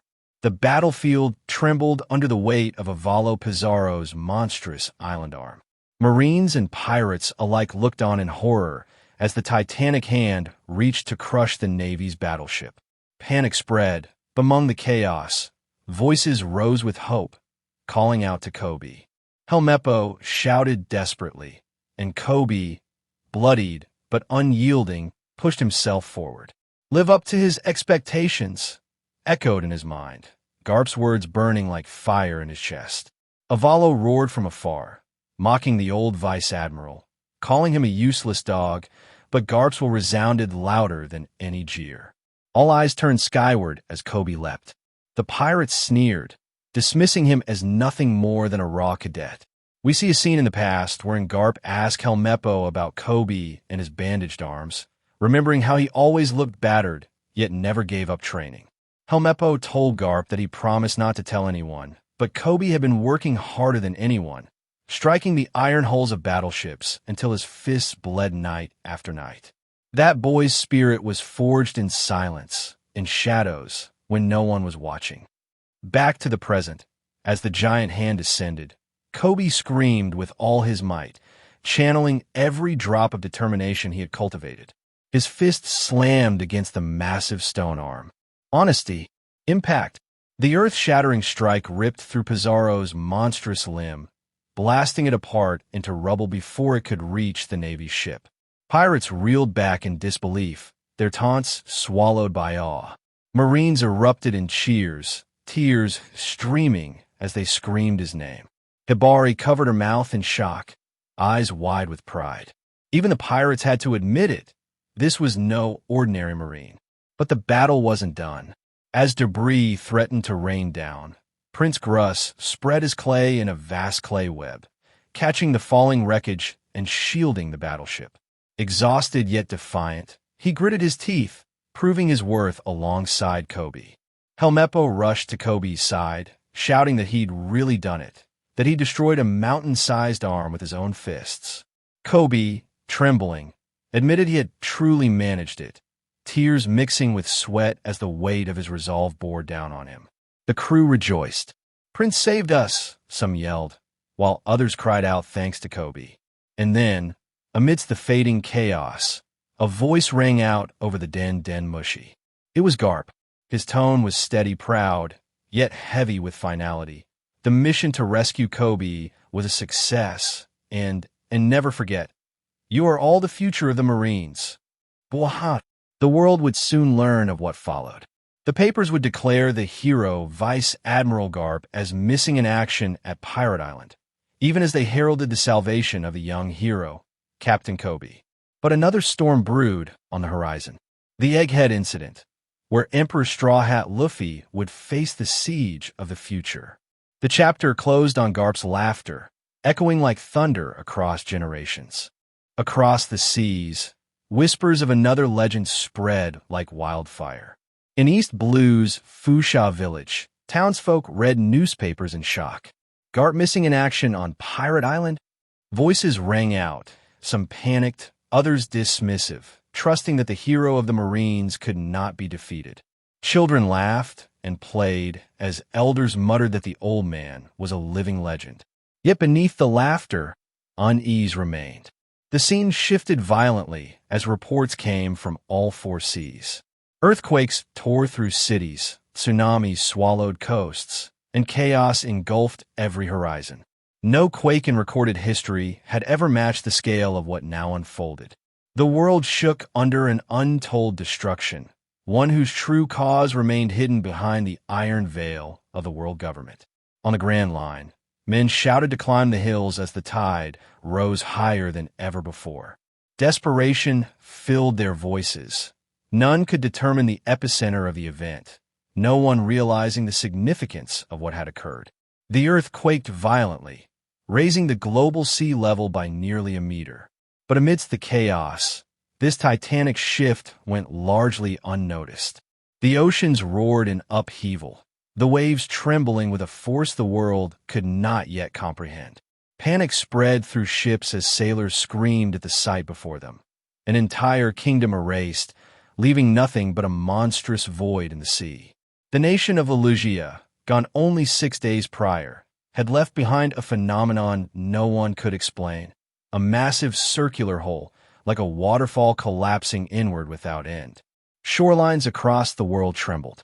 Fishermen cursed as waters flooded homes, some villagers even reporting sharks inside their living rooms. Entire islands were submerged completely, vanishing into the sea. The world's people shouted questions at the heavens, begging to know what was happening as panic spread across the blues. Meanwhile, in the New World, the sea swelled with an armada unlike anything seen in recent history.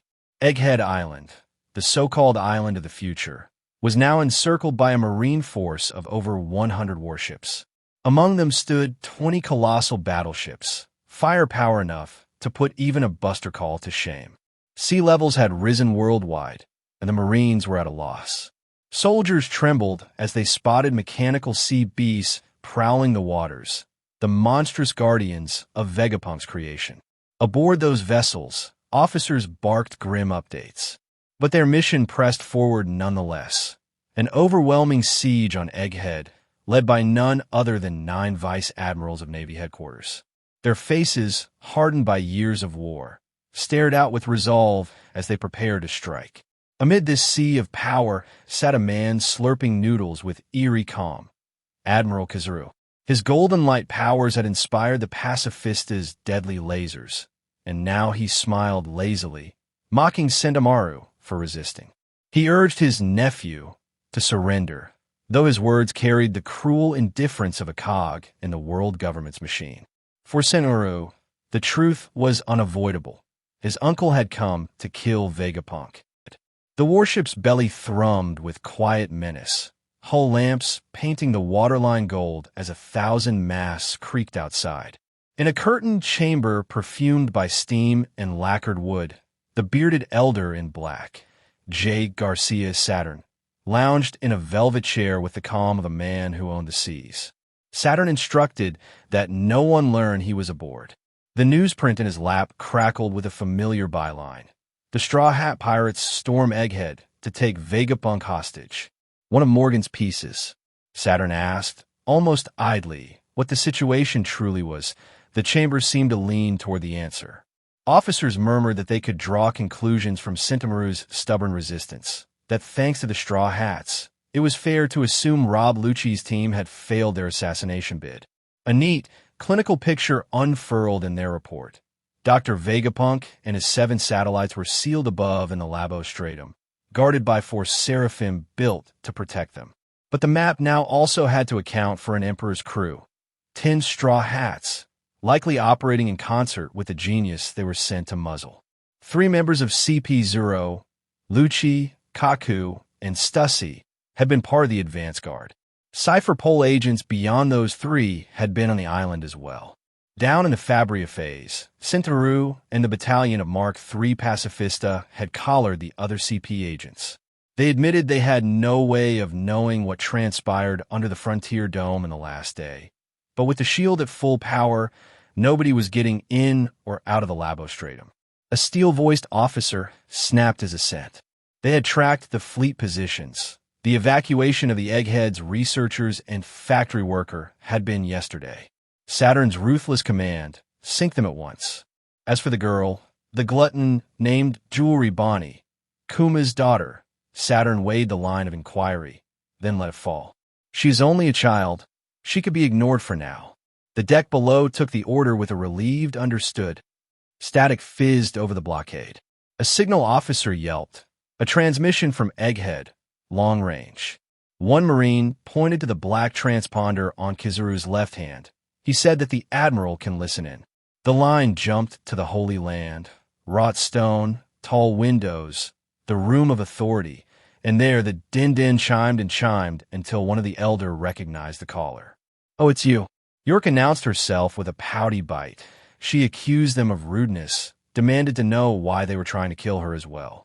York continued talking, claiming she'd gone out of her way to warn them about the Stella's betrayal. The elders sipped, and they noted that she had, in fact, done just that, but mused that she's still Vegapunk nonetheless. York argued that she have no interest with the Void Century, so it makes no sense for her to care about the Void Century. True enough, the elders agreed. One elder commended that she'd done well to last the night, and also asked about the CP0 and Straw Hat Pirates. York's grin widened. Since she was the one calling, she invited them to take a wild guess why.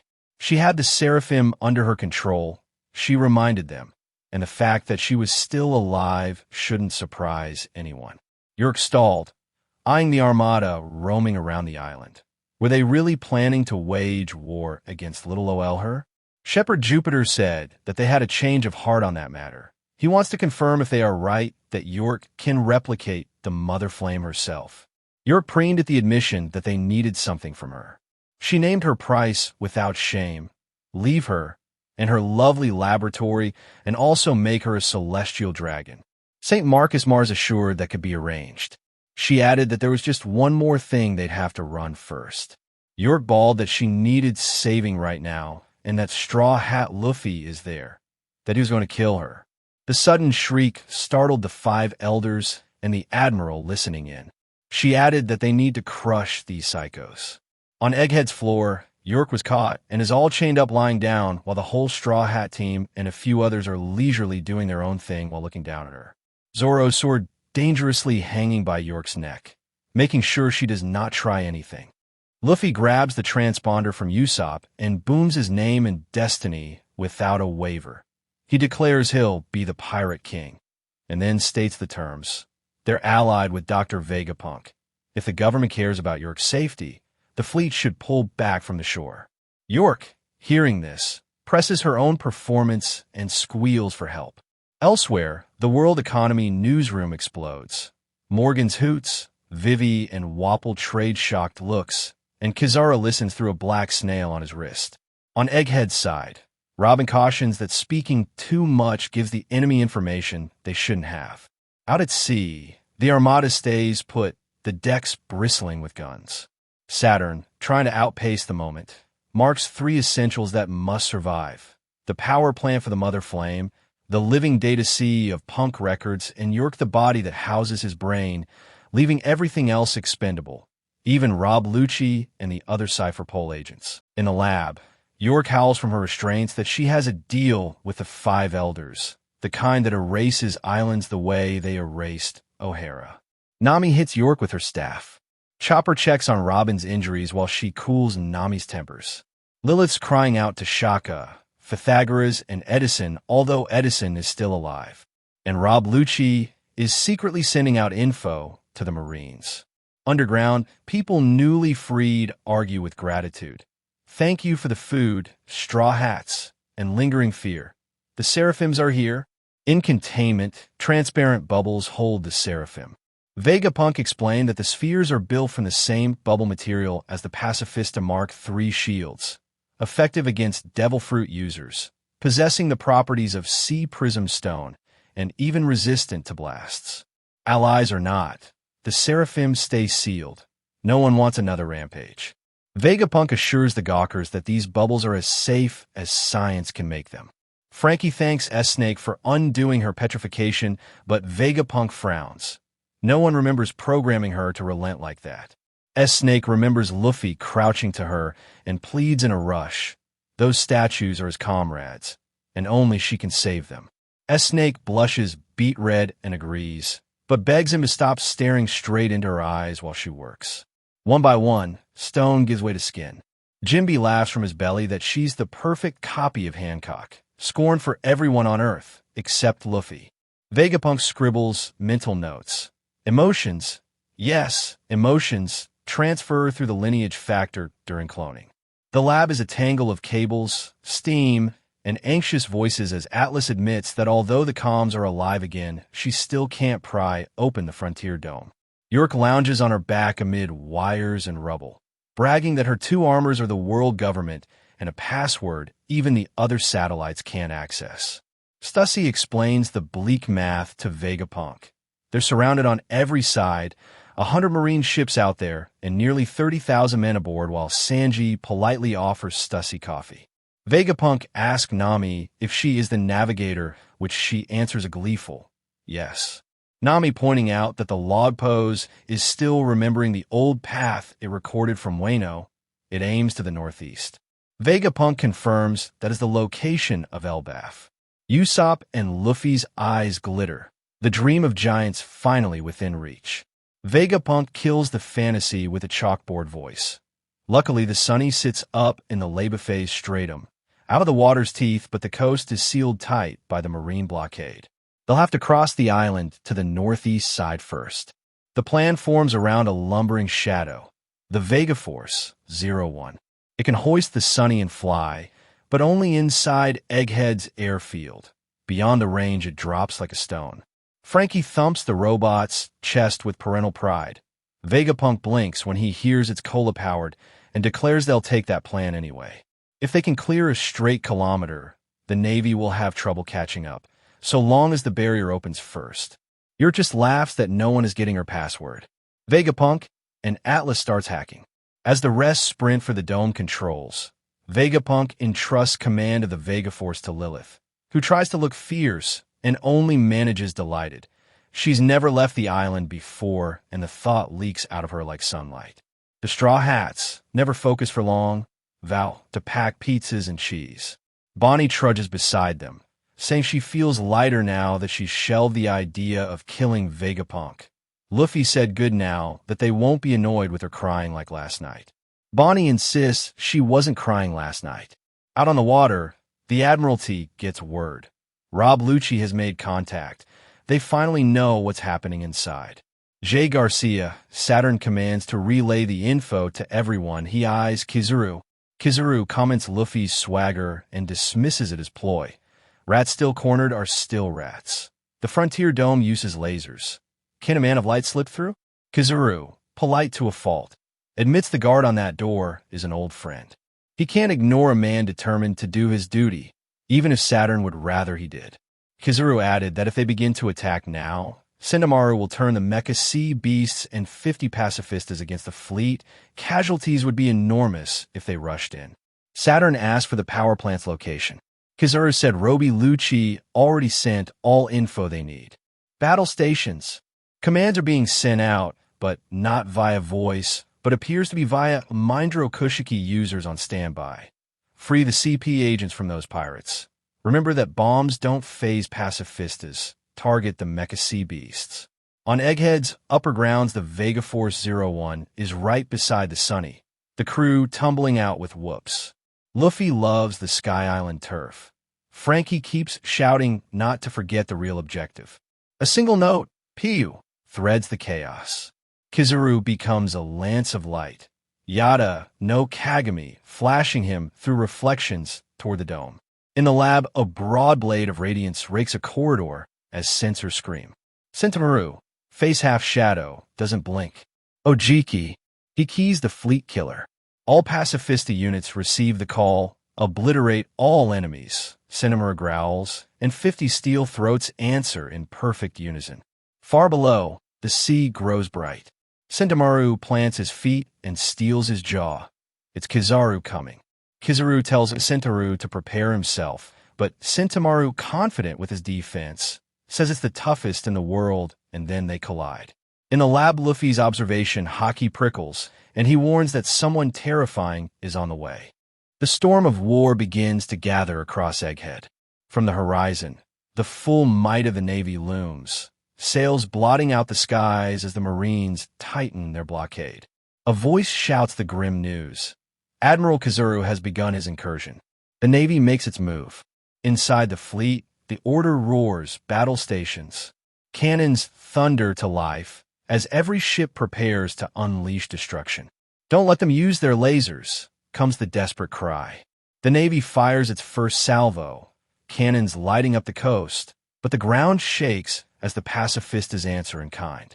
Out of the waves surge monstrosities, the weaponized sea beasts.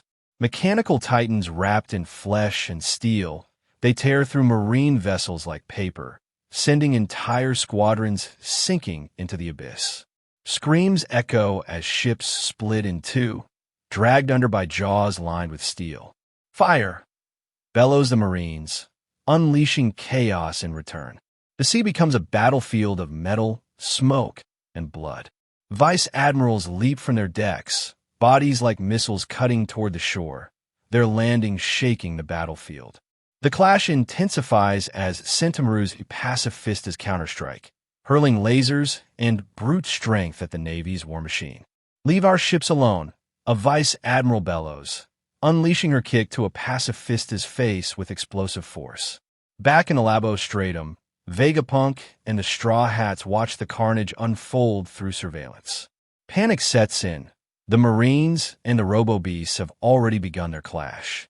A diagram of command hierarchy flashes through Vegapunk's explanation. The 5 elders, Vegapunk, Senu, then the authority chip holders, the only ones capable of controlling the pacifistas. But the true danger has already stepped onto the field. Kizaru, the blinding admiral of light, appears like a phantom of memory. His presence sends a chill through the room. Nami and the others realize what it means. The Navy has sent in its sharpest blade to cut through Egghead's defenses. Memories of Sabaody resurface, trauma etched deep into their bones. I'll understand if you choose to flee, Sentamaru. Vegapunk shouts grimly. Facing him is too cruel. But Sentamaru does not flee. Standing alone against the Admiral, axe gripped tight, he makes his stand. Kizaru's voice cuts sharp as a blade. You really ought to surrender. With a flash of light, he unleashes his fury. Yasakani, no Magatama. A storm of shimmering lasers rains down, ripping through the battlefield in blinding brilliance.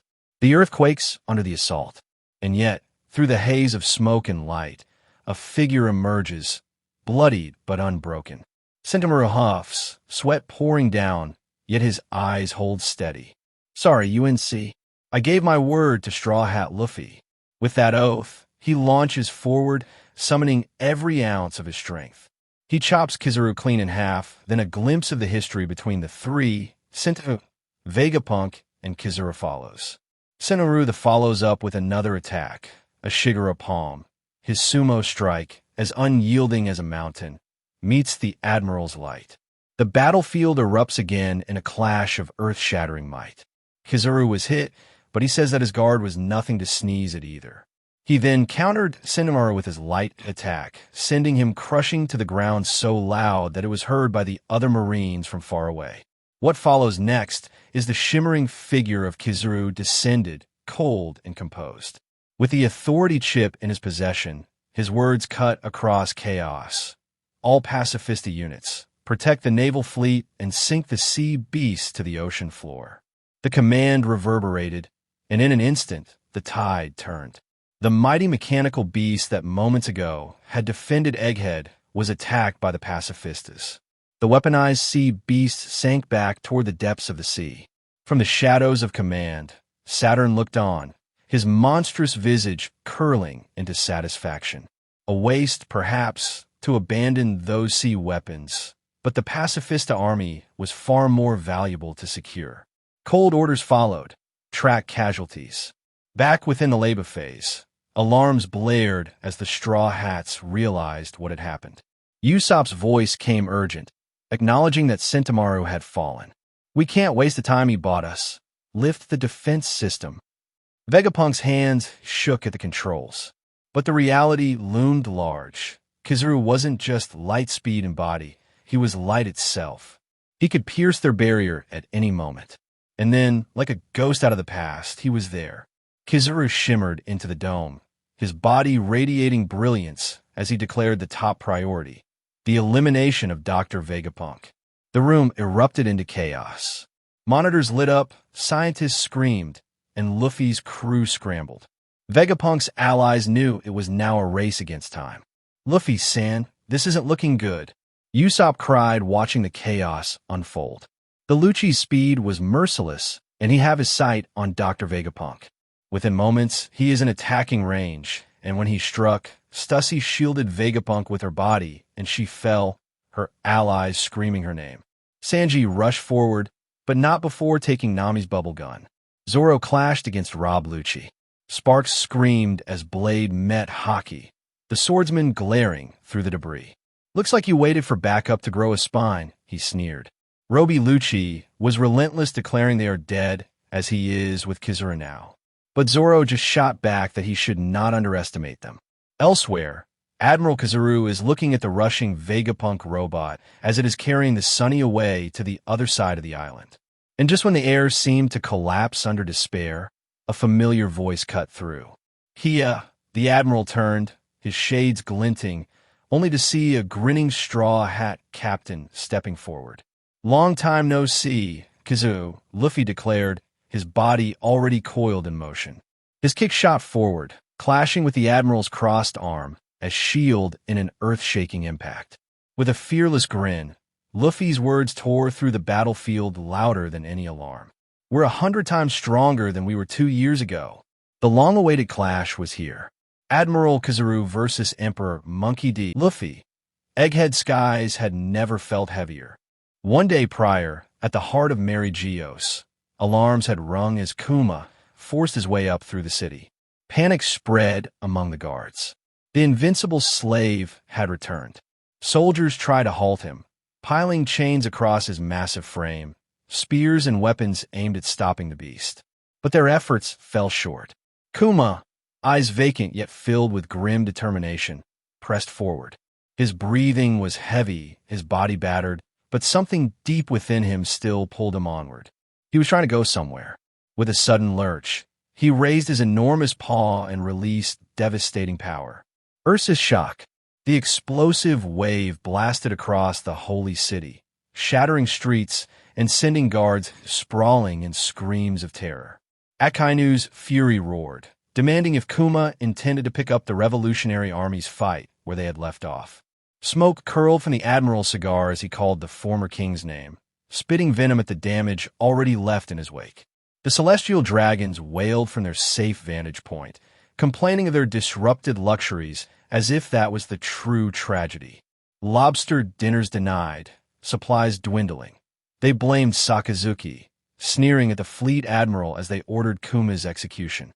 To them, he was a lowly slave who had dared to resist, nothing more. But Kuma did not stop. His massive frame dragged forward, step by step, breathing ragged. Akainu loomed, the weight of marine justice pressing down. The fleet admiral's words were sharp, accusing, declaring that men like Kuma had been stripped of their will years ago, so he is demanding to know where he thought he was going. Then the ground itself seemed to burn as Sakazuki summoned his fury. Hellhound, his magma erupted, latching onto Kuma in a violent surge of molten flame, searing flesh and metal alike. Smoke billowed, fire bit deep, but Kuma did not collapse. Despite the admiral's rage, blood still coursed through his battered veins. Akainu sneered, realizing the truth. There was still life left in the husk. Kuma's colossal body lunged forward again, ignoring pain, ignoring chains, a relentless force dragging itself toward an unknown destination. The fleet admiral shouted after him, commanding him to stop, but nothing could stop Kuma as he suddenly disappeared from his sight. Akainu stood silently, stunned from what just happened. He remembers his conversation with Bonney, how she rejects the idea that Kuma willingly gave up himself and her. He then quietly asked himself where Kuma is going when he is no longer a man, only a puppet who had lost his will, his mind, his very self. The chaos of Egghead boiled over as marine voices thundered across the island. Orders barked to destroy the weaponized sea beasts. Explosions rippled through the harbor, cannon fire clashing against the monstrous mechanical creatures that Vegapunk had once unleashed. Admiral Kizaru's forces pressed their assault, Marines pouring ashore with grim determination, ready to occupy the island. Above them, far beyond the clouds, the Labo Stratum loomed as their ultimate target. Deep within the battle, Luffy and Kizaru clashed with a force that shook the earth. Kizaru's calm voice broke through the storm of blows, noting that it was clear now, Luffy truly was the man who had defeated Kaido. He gritted his teeth, calling Luffy a tough one, yet the Admiral wondered aloud why a pirate would want to protect Vegapunk. Luffy, cheeky as ever, shot back with a grin. Why would they want to kill Gramps, he responded. But Kizaru, with light speed, fly high above the island. He insisted it wasn't as though he wanted to kill Vegapunk. He had known the scientist for a long time. Yet the mission had been set. Speed was power, he said coldly, and with that his body fractured into beams, darting across the battlefield faster than thought. Disaster struck. The colossal Vega force, 01, was finally brought low, collapsing into ruin after Kizaru's devastating assault. Straw Hats and satellites alike cried out as debris rained, voices rising in grief and anger. Frankie, Bonney, and Lilith scrambled in the chaos. Lilith screamed warnings, ordering her comrades to run before the collapse claimed them. Anger boiled, cries of "Kizaru, you scum," and Straw Hat got blown away filled the battlefield. Then Kizaru appeared before Bonney, his gaze oddly softened with memory. He remarked almost gently that she'd gotten taller. Time did that quickly to kids. But the softness vanished in an instant as he admitted his orders were absolute. He was here to eliminate Dr. Vegapunk. Bonney lunged at him with desperate fury, her spear thrusting forward in a timely thrust. Yet Kizaru, calm as a shadow, sidestepped, murmuring that he hated to hurt more old friends than necessary. Frankie's voice tore through the air in warning, but too late. Kizaru's light fractured again, materializing behind Bonney. His strike smashed into her, face first sending her to the barrier. Frankie bellowed in rage, charging his radical beam, vowing vengeance on the Admiral. But before he can shoot it, Kizaru was gone. He quickly realized that Stella is in danger. He quickly rang the control room. In the control room, a spark of hope. Vegapunk and Atlas cheered in triumph as they announced that they have cracked the codes of York. Damn geniuses, she muttered. Vegapunk asked Frankie if they have carried their ship to the back of the island, as they can now disable the barrier. As Frankie was about to explain, Kizaru himself stepped into view, coldly declaring that their escape plan had already failed. Their dream robot lay in ruins, and he stood ready to crush the rest. But then, salvation struck. A giant hand, glowing with flames and haki, erupted into the control room, seizing Kizaru with unstoppable force. It was Luffy. His grinning face filled the chamber, hair wreathed in the fire-like waves of his awakened form. His fist clenched tight around the Admiral, and even Kizaru's body of light seemed to burn in his grip. All allies alike stared wide-eyed as Luffy roared, his presence overwhelming. Luffy, in a wild, free-spirited form of Gear 5th, towers with a grin stretching across his face. His laughter rings out, untamed and unshaken. Sure, sure, sure. He playfully whirls Kizaru around like a toy, spinning the Admiral with rubbery arms stretched to impossible lengths.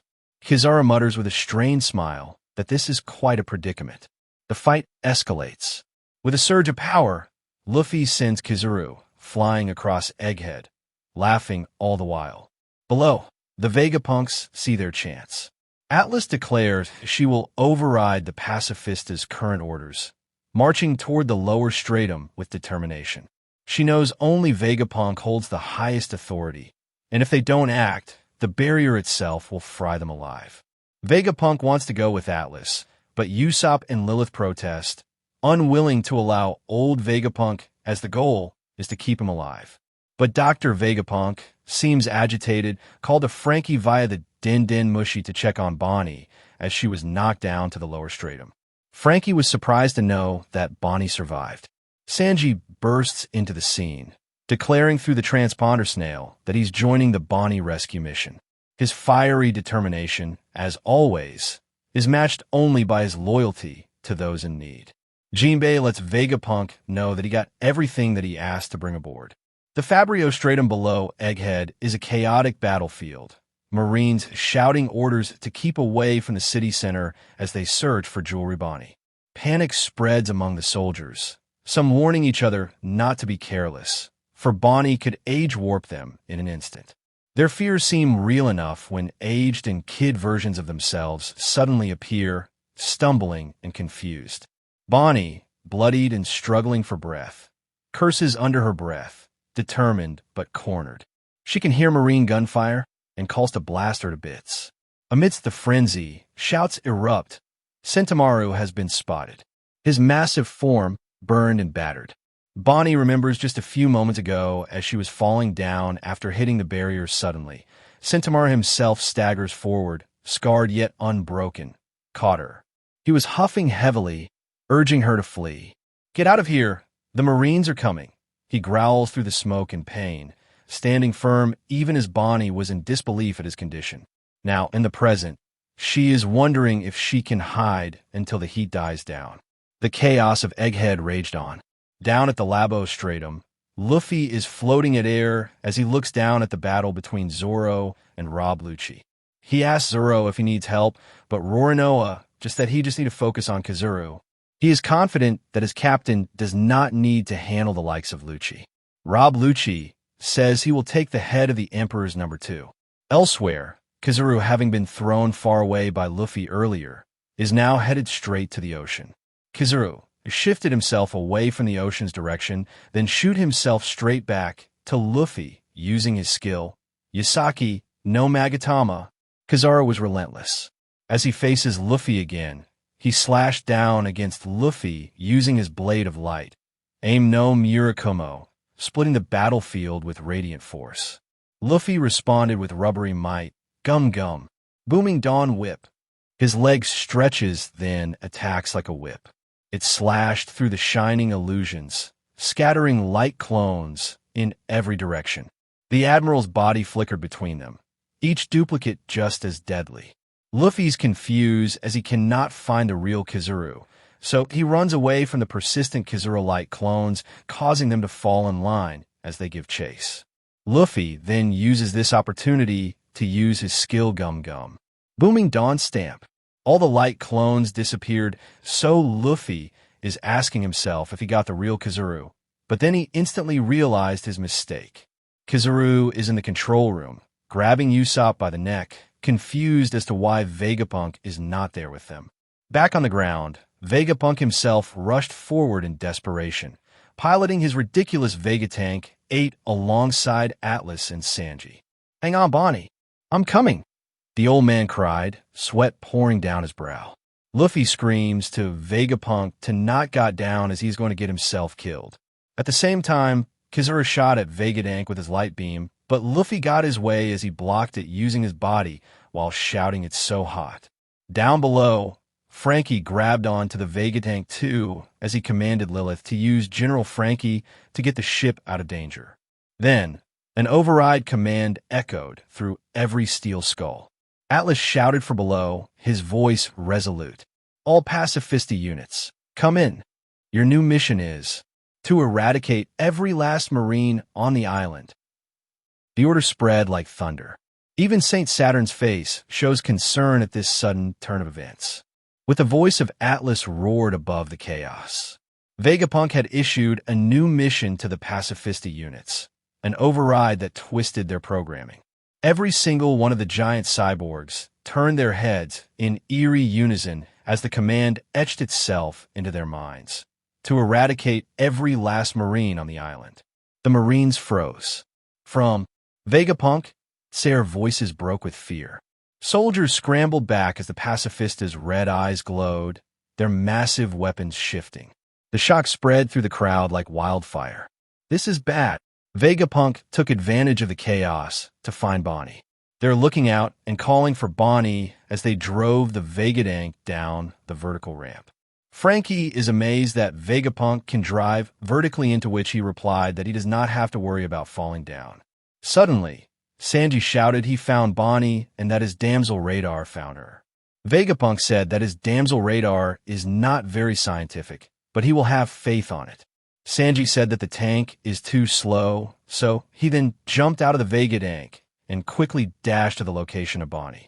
We can now see Bonney hiding and saying to herself that it is good that the pacifistas are back on their side, when suddenly she was found out by one of the Marines. As they're trying to catch her, she used her skill near-death experience on them. This caused the Marines that were caught by her attack to experience exactly the name of the attack, near-death experience. As Bonney is running away while the Marines are still confused, a pacifista blocks her way, saying it won't let her pass. Bonney is shocked as to why this pacifista is stopping her, but then Vice Admiral Bluegrass showed up on top of the pacifista and explained that it's just this pacifista that is not affected since she made it her personal ride. She is a rider woman who can hijack anything thanks to her ride fruit. The pacifista started to shoot at Bonney, who is stunned in front of it, as she thinks of it as his daddy. But then Sanji grabbed Bonney out of the way of the attack. He's reminding her that although he knows Kuma is her dad, she still need to keep her head cool. Sanji stood up and started to escape as a Marine attacked them with Whack-an-Otter. Vegapunk shouted out to them to hop in so they can head back. The battle above the Labo Stratum reached a fever pitch as Kizaru darted through the skies, his movements blindingly fast, his mission still fixed in mind. Luffy, panting heavily in his gear 5th form, refused to let the Admiral slip away, his rubbery body stretching wildly as he chased after him. But in the midst of this clash, the entire battlefield felt a sudden, suffocating aura descend. Even the fiercest combatants, Zoro locked with Lucci, Luffy barreling after Kizaru, froze for an instant. An ominous, oppressive pressure filled the island, strong enough to make hardened warriors falter. Marines and pirates alike gasped. What is this presence? Then it came, the order, a command that echoed across Egghead. Pacifista units, cease all action immediately. Confusion erupted. The mighty mechanical soldiers, once protectors of the Straw Hats' allies, halted, and then, before stunned eyes, the ground beneath them began to glow with a strange, fiery pattern. A magic circle carved itself into reality, blazing with power. From this circle surged chaos. Shockwaves hurled soldiers aside. The Vegatank shook in panic, and terror mounted as realization struck. This was no ordinary summoning. This was the descent of the 5 elders themselves. A loud announcement spread across Egghead. Saint Jaygarcia Saturn of the Five Elders is about to make landfall on Egghead. Any Marine below the rank of Rear Admiral was to avert their eyes, for transgressors would not be forgiven. The most powerful authority figures in the world. One of them had come here personally. Sanji's eyes widened, and his instinct screamed as he looks down the ominous circle forming on the ground. He shouted that something coming out of it. The circle burned hotter, brighter, as if opening a door that had never been meant for mortal eyes. All around, Marines and Straw Hat allies alike realized the horror. The battlefield wasn't just shifting, an entirely new monster was about to enter it. The ground split, and with an ear-splitting roar, emerged the monstrous silhouette of the defense science warrior god, Saint Jaygarcia Saturn of the Five Elder Planets, the highest authority of the world government. A towering, horned figure with numerous legs, cloaked in dark, writhing smoke. His mere presence was enough to shatter the resolve of Marines. One Marine made a mistake of looking at Saturn. His life was cut short with just one look from the Saint. Saturn mentioned that he almost can't remember the last time he was on the surface. His voice rumbled like a curse, unveiling his grotesque form fully to Egghead. As Saturn manifested his overwhelming authority, chaos reigned. Kizaru pressed his pursuit, lunging for the Vegapunk, carrying Vegapunk and Bonney. Luffy intercepted him mid-air, huffing with exertion, yet still unwilling to yield. With a rubberized grin and blazing determination, he stretched his fist back and unleashed his attack. White Star Gun. The blow cracked against Kizaru's head with earth-shaking force. But the strain was catching up to him. Luffy admitted through ragged breaths that he has reached his limit. His heartbeat faltered, his body trembling under the weight of Gear 5th. Kizaru crashing through one of the buildings and Luffy and the Vegapunk falling down right in front of Saturn. Vegapunk's allies cried out, horror rising as the tide threatened to turn against them. Saturn made his move. Emerging amidst the wreckage, he confronted Vegapunk directly, his horned form towering over all. Calmly, with chilling authority, he acknowledged Vegapunk's survival. Bonney, trembling, raised her blade, fury blazing in her eyes. She remembers Saturn's words. They were daggers tearing open the wound of her father Kuma's fate. Bonney's rage ignited. She lunged forward, blade in hand, and with every ounce of her strength drove it into the grotesque elder's flesh. Gasps tore through the Marines as blood spilled. The air trembles as an unholy aura descends upon Egghead Island. Lightning splits the sky, and the terrified shouts of Marines echo through the mechanical canyons of the lava phase. They scramble, eyes wide with disbelief, as the impossible unfolds before them. A celestial presence landing from the heavens. Saint Jaygarcia Saturn of the Five Elders has arrived. Marines below the rank of Vice Admiral are ordered to retreat immediately, their fear palpable. Do not look back. The voice booms from nowhere and everywhere. Even a peak will not be forgiven. Even the seasoned among them tremble. An elder came in person? None have ever seen such a thing. They whisper of portraits, of godlike hierarchy, of how these beings command even admirals without hesitation. And above it all, the sky rumbles with divine dread. From the swirling smoke and energy, Saturn's monstrous form manifests, his goat-like legs dripping with black flames, his eyes glowing through an inhuman haze. The weight of his presence alone crushes the battlefield under invisible pressure. In the chaos that follows, Bonney, driven by fury and grief, charges forward. Her blade flashes with desperation and strikes true. Gasps ring out. Bonney, you've crossed the line. Marines scream in disbelief. You stabbed one of the Five Elders. But Saturn only lifts his gaze slowly, black ichor spilling from the wound. Stop squirming, you pathetic maggots. If I did not wish to be stabbed, I would have simply dodged. His voice rumbles. With terrifying calm, his hand shoots out, seizing Bonney by the throat like she's nothing more than a fly. Sanji explodes into motion, shouting her name, but Saturn swats him aside with monstrous ease. The cook gets slapped back into rubble, gasping as blood spurts from his mouth. Saturn pulls the blade from his chest, and the wound heals instantly. Marines tighten their perimeter, guns drawn, but Saturn's command stills them all. "Wait, you fools!"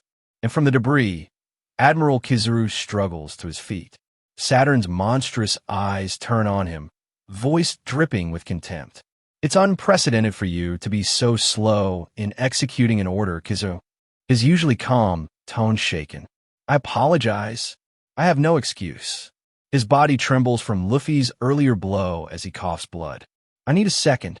I don't think I can move just yet." "Now then," Saturn mutters, his gaze at Luffy. His massive hoof comes down with a thunderous stomp targeting Luffy, shaking the island. But Franky doesn't hesitate. His right fist extends to punch Luffy out of the way, strong right. The punch slams into Luffy with explosive force, hurling him backward and into the rumbles. With a monstrous grin, "Interesting, so you're the kind of pirates who stick together." Franky then proceeded to grab Luffy back as he is yelling that even the biggest big shots in the world is after their captain. Saturn's voice, however, drips with sinister amusement. "Straw Hat Luffy. Jewelry Bonney, your involvement in this affair was unforeseen." He continues that the coasts have been completely blockaded by their army, and he would like to see how they try to escape from such hopeless situation. The battlefield stills. His gaze flicks back toward Vegapunk. "Your betrayal is a heavy blow," he says darkly, "but I am grateful for all you've accomplished for the Navy during your tenure." Vegapunk's face contorts in terror. "Which one of you wants to die first? I shall choose the cruelest order. I want you to die cursing yourself for daring to cross the world government," the elder declares. Saturn's eyes flicker with ancient disdain. Human nature is to blame. Why must people always be tempted by that which has been forbidden? Then his monstrous hand closes again around Bonney. Sanji shouts, "Why isn't anybody doing anything?" as he and the others try to move, but find themselves paralyzed, pinned down by an unseen force. "I can't. It's like something's holding me down." Franky gasps. Bonney screams as black lightning crackles around them. "Saturn, you killed my father." Saturn sneers. "Ah, you're talking about Kuma, the man born to be a slave, a descendant of the buccaneer race, those who committed a grave sin against the world." Gasps ripple through the room. Vegapunk's eyes widen at the revelation. As Bonney's tears mix with rage, flashes of memory surface. Kuma's dream, his voice. "When I was a boy, I wanted to be a hero, someone who could save people from suffering and grant them freedom." Bonnie's heart tightens as the rhythm begins to echo faintly in her head through the chaos. Dondo Tutu, Dondo Tutu, the sound of liberation itself. Just like the legendary warrior Nika, Kuma says to Bonney in her memory. Saturn's face contorts with fury. "All troops, aim for her head." Guns rise, Marines aims. "Stop, she's just a kid," Vegapunk cries. Bonney, with eyes closed, faces skyward. "So am I going to be freed too?" Still in her memory. "Off course," Kuma responded. And then, a flashback blooms. 47 years ago, in the South Blue, in the kingdom of Sorbet, a baby's cry pierces the morning air. Wah, wah. Citizens gather, congratulating the parents. "What a big boy. Congratulations." But joy turns to horror as whispers spread. The child bears buccaneer blood. Government agents rush into the hospital. Kuma's father shouts desperately, "Take me instead. I'm the one with buccaneer blood." His wife sobs, clutching the baby. "It's okay. It'll all be okay." But nothing is okay. Chains, whips, suffering. The world shows no mercy to V. Kuma grows up in chains, towering and strong even as a child. "Wow, look at his power, and so young," sneer the guards. "Stop crying. Do you want to die?" The slavers bark as young Kuma is beaten for slowing his work. Years later, his heart gentle despite the cruelty. When he learns his mother has passed, sobbing quietly. Mommy's gone to heaven. His dad, smiling bitterly while crying, tears stream down. "Isn't that wonderful? She's in a better place now," he whispers, breaking inside. Young Kuma cries loudly in pain, but his dad continues to give him strength, and that he will survive all this, and that warrior Nika will come and save him. Soon after that, Kuma's dad follows his wife. While Kuma's dad was performing in front of young Kuma, imitating the sun god Nika and the drum beats, he was gunned down by one of the nobles' foe being too noisy. A glimpse of the past, exactly 38 years ago, in the West Blue. A crowd of celestial nobles cheers as a grotesque festival begins. The native cleansing, a ceremony held once every 3 years. A spectacle where gods hunt humans for sport. The announcer's voice booms across the grand plaza, thanking the nobles for their patience and revealing the chosen venue for this year's blood-soaked celebration. A non-government affiliated country newly annexed by the world government. Above the chaos, the nobles laugh in delight as they gaze at the newly conquered land, its cliffs towering like blades slicing into the clouds. They call it God Valley. That blasphemous name, spoken with reverence, echoes across the sea as marine warships surround the island. The world government claims it as their own, citing its rich natural resources and strategic beauty. A paradise now turned into a hunting ground. This island, the announcer declares proudly, shall be the site of our traditional human hunt. The citizens below tremble in disbelief. You want to slaughter our people for sport? Have you lost your minds? The king of the land screams in protest, but his words barely leave his lips before a celestial sword flashes, cutting him down mid-sentence. His blood stains the cobblestone. In a shocking twist, the king of the natives has already been slain, a herald announces, prompting gasps and laughter. As a penalty for starting the hunt early, Saint Garling shall be docked 10,000 points.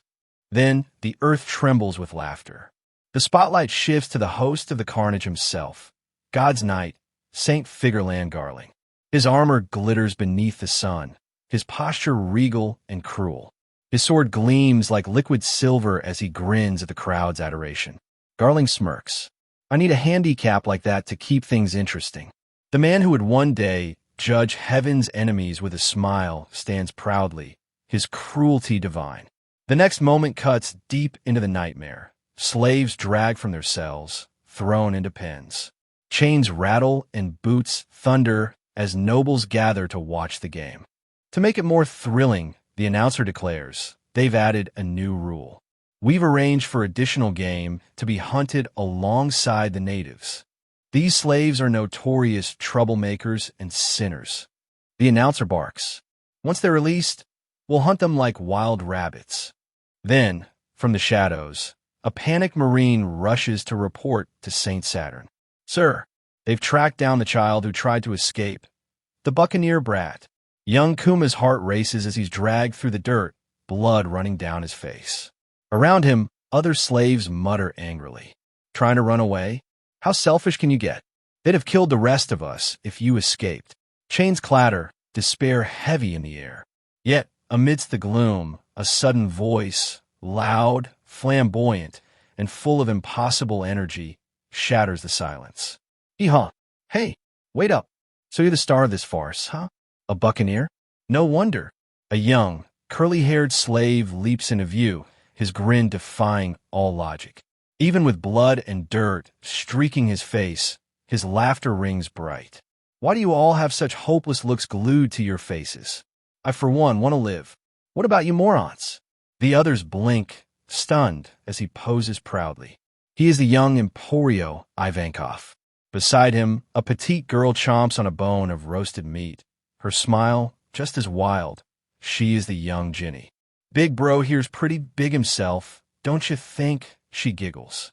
Ivankov throws his head back. The only thing big about me is my head, not. Now, listen, people. If we're gonna die, let's make a show of it. Kuma stares at them in disbelief. Two rays of light in a world built on cruelty.